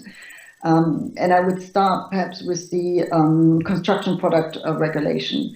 Both, and also the other one on the energy performance of buildings directive, are not necessarily they're not in my department, but, and I'm very much in favor of what also Domenico has said, nowadays environment has to be in this dialogue, but because ultimately whatever we are now producing, as especially environmental product legislation, is industrial legislation. And I think this is new for a lot of people outside, even sometimes inside in the Commission. And it is a fundamental change, because we are now looking at, in Europe, as industrial policy, also very much as a green policy, because it gives us an advantage and a long-lasting, sustainable, industry base. Now, coming to the construction product regulation, the revision is ongoing, and I must say it might take a little bit of time, because it is also very much linked also to the other initiative I said, and that's where there is a holistic and a joined-up approach, because I mentioned several times this Sustainable Product Initiative, which is more an enabling framework. But now we have here already a revision ongoing, and it goes in parallel. Yes, looking very much on the decarbonization, but not only, because again here, when you look at an environmental assessment of a product, then you look of the whole assessment of the building. It is also again the whole life cycle approach that we were looking. So the raw materials that are used, the acquisition, the end of life consideration called waste. So both at the product and on the buildings level. But indeed, there you need to also look at regional differences.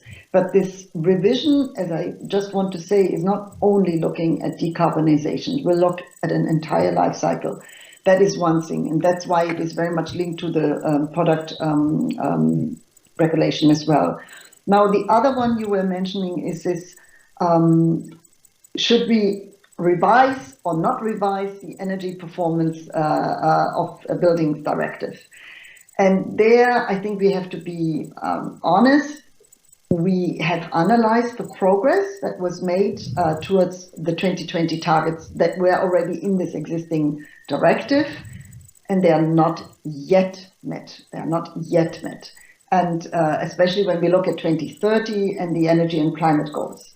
So we have to step something up. And as well, if you look even longer term on the carbon neutrality goal for 2050. So therefore, it is clear that we need to make some stepping up and increase our efforts in general.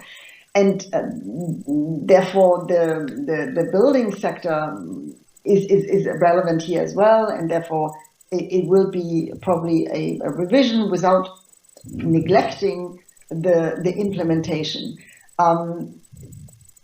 This is just part of the puzzle that we also have to make. So I think we have to look at it in that spirit.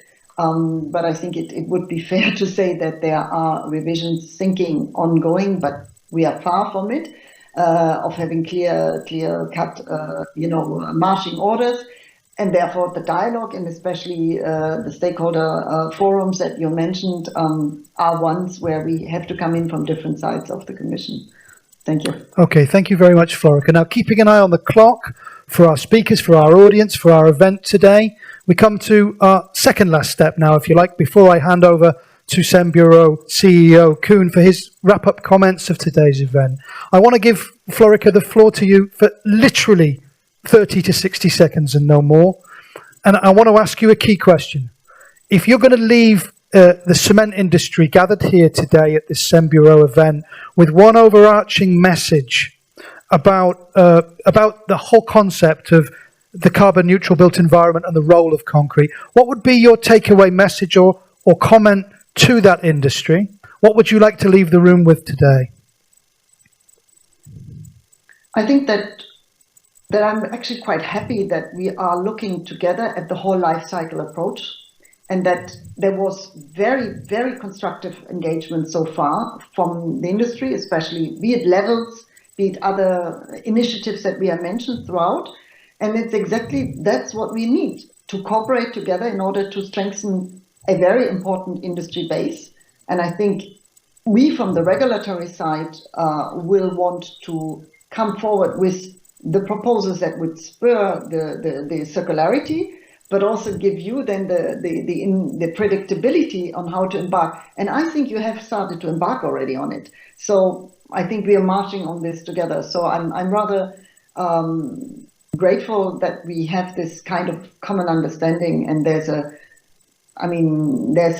more way forward that we will work together.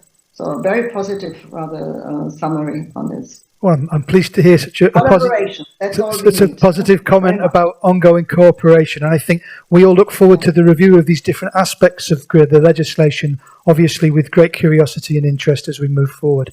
With the same thing in mind, just handing over briefly to Koen in a moment. Domenico, closing words from you? I cannot put a better word other than cooperation. I think cooperation inside the value chain. I mentioned at the beginning, we are a lot of players in this value chain with different impact on the CO2, on decarbonization. And we can only achieve a whole life approach if every one of us does his job in his own piece of responsibility. And the overall works well if we cooperate together from the design phase to the last piece of the player in the chain. And on the other side, cooperation with the legislator, of course. So cooperation would be for me the key word today. Okay, it seems to be a little bit of an emerging theme, doesn't it, from this particular discussion? Arne, over to you for a last word. David, you didn't ask me if what our position is with regard to carbon adjustment, bringing it forward. Fully supportive. If I talk to my colleagues, you will find a lot of support. Maybe not everybody, but a lot of support. I'm very pleased to hear it. Otherwise, I think very constructive discussion today. So that's where I'm most happy, because everything we discussed I recognized and I support. So, the differences are much smaller than where we align. So the whole value chain approach from embodied CO2, life cycle, and afterlife. So. And afterlife as well. Okay, I don't want to dwell too much on the idea of afterlife in these post-COVID times. Second life. Indeed, second life, thank you. That's definitely more pro-positive. So thanks very much, Florica. I'm going to hand over now to Koen. Just to bring and wrap things up, a big thank you, of course, to our speakers, to Florica, to Arne, to Domenico, and to Peniel, who's now left us. And Arne, the floor's yours for the final word. Okay, thank you very much. And thank you, first of all, indeed, to the speakers. And I will round up also by thanking everybody. But let me put out a few takeaways from the two sessions. I mean, first of all, if you're talking about the first session, and actually the two sessions were focused on two of the ecosystems. I mean, the first ecosystem is the energy-intensive industries. We're part of that. The second panel was more about the construction ecosystem. We're also part of that. And again, importance of the value chain for us is key. On the first takeaways, I would say for the first panel, innovation was very much at the center of the debate. Indeed, increasing the innovation fund is a very welcome message also from the European Commission, from Mette Quinn. We heard the message also from our side. It would be useful to go to a front loading of a lot of these investments so that we make sure that, or funding, so that we make sure that the investments are done, because the money is needed right now for the transition. Another point that was made also from our side, from an industry side, is that we do need the infrastructure when it comes to CO2 capture, CO2 storage. We need the pipelines, we need the infrastructure, but we also need the use, and the use properly recognized in legislation. And that I think is still one of these open issues. I would say that these two first points are facilitating measures. But the second point is that whatever we do in terms of decarbonization and investments, we need the business case. We need the return on investment. And that's where the CBAM comes in. And that's where our position on the CBAM comes in. CBAM, good instrument, but we need to have it watertight before we start discussing about the free allowances, before we start a discussion about the ETS reform. I think that was also coming out very clearly from the discussion about us wanting to have a CBAM that kicks in earlier because of the trade that is indeed increasing. That was a clear reaction from our side. We do understand the issues on the Commission side in terms of diplomacy with third countries, data collection, but I see that there is room for maneuver also in the co-decision procedure. Last point in that first panel was the power prices and the electricity prices. Power, John mentioned it as the top of the three in his priorities, and I think that's indeed true, especially today with the increasing prices. State aid eligibility of the energy and environmental guidelines is key for us. We don't really understand why we were not and are no longer eligible under the draft guidelines in an era where we will need more electricity to decarbonize. That's really a key point for us, and one that we will keep very, very high on our agenda. When I'm then moving into the second panel, very much concurring with all the messages that have been set out there. Life cycle approach, and I think, Florica, you really mentioned it correctly in the sense that you said it's going to beyond what we currently have in our 5C approach. You started from the extractive industry into the reuse, and really we need to look at that from our perspective. You mentioned water to be one of the elements to be looked at, so we need to expand even our views into that life cycle assessment, but very happy to have been part of your building levels initiative, which again shows that we want to be cooperative, constructive, and being part of that debate. Material neutrality for us is key, and I'm happy that you mentioned that. It's important that we all have the same starting point, and that we're not disadvantaged by the start. We can achieve the same targets, but let us look at how we achieve it over the life cycle. And the last point I would like to make is a point that Domenico made as well, is the point on the standardization. I think it's a very important point. And the question was not so much about, do you want a centralized approach or not a centralized approach? I think that we're all benefiting from harmonized standards, and harmonized standards is very important for the single market. But what we are a little bit troubled by is by the progress that needs to be faster in the standardization when it has to accompany the whole decarbonization agenda. And we have seen discussions between the standardization bodies and the European Commission, especially after the case law of the European Court of Justice, who does what. And we feel that there is a discussion ongoing where industry is not necessarily part of. And I think that's really an issue that we want to bring on the table. Please make sure that we are part of that, because standardization is going to be very relevant for the bringing to market of low carbon products. So I wanted to end with that point, but I don't want to end without thanking all our speakers. It has been great to have you on board today. It's also great to have speakers from the different stakeholders groups, and thank you, European Commission as well, Florica, for your time. I mean, very much appreciated to enter into this discussion, because that's what we want to have, is that exchange of views. So many thanks for that. David, thank you for the moderation. I mean, you really put the oil in the wheels today, and you connected all the dots, and you were really engaging in the discussion as well with a lot of knowledge that you have and that you have gathered over the past weeks in discussions with us. So a great thanks for that. Thanks to ZN Consulting and Microson, who have done the technical part of our event. I think it's been very well done, and I hope that the audience has also been benefiting from the streaming. I thank the audience for being present today. I hope it is also the start of an ongoing discussion going forward. And lastly, but not the least, I want to thank my team. I mean, many people here are in the room today. For me, it's very important to be carried by a team, and I really mean that in all means.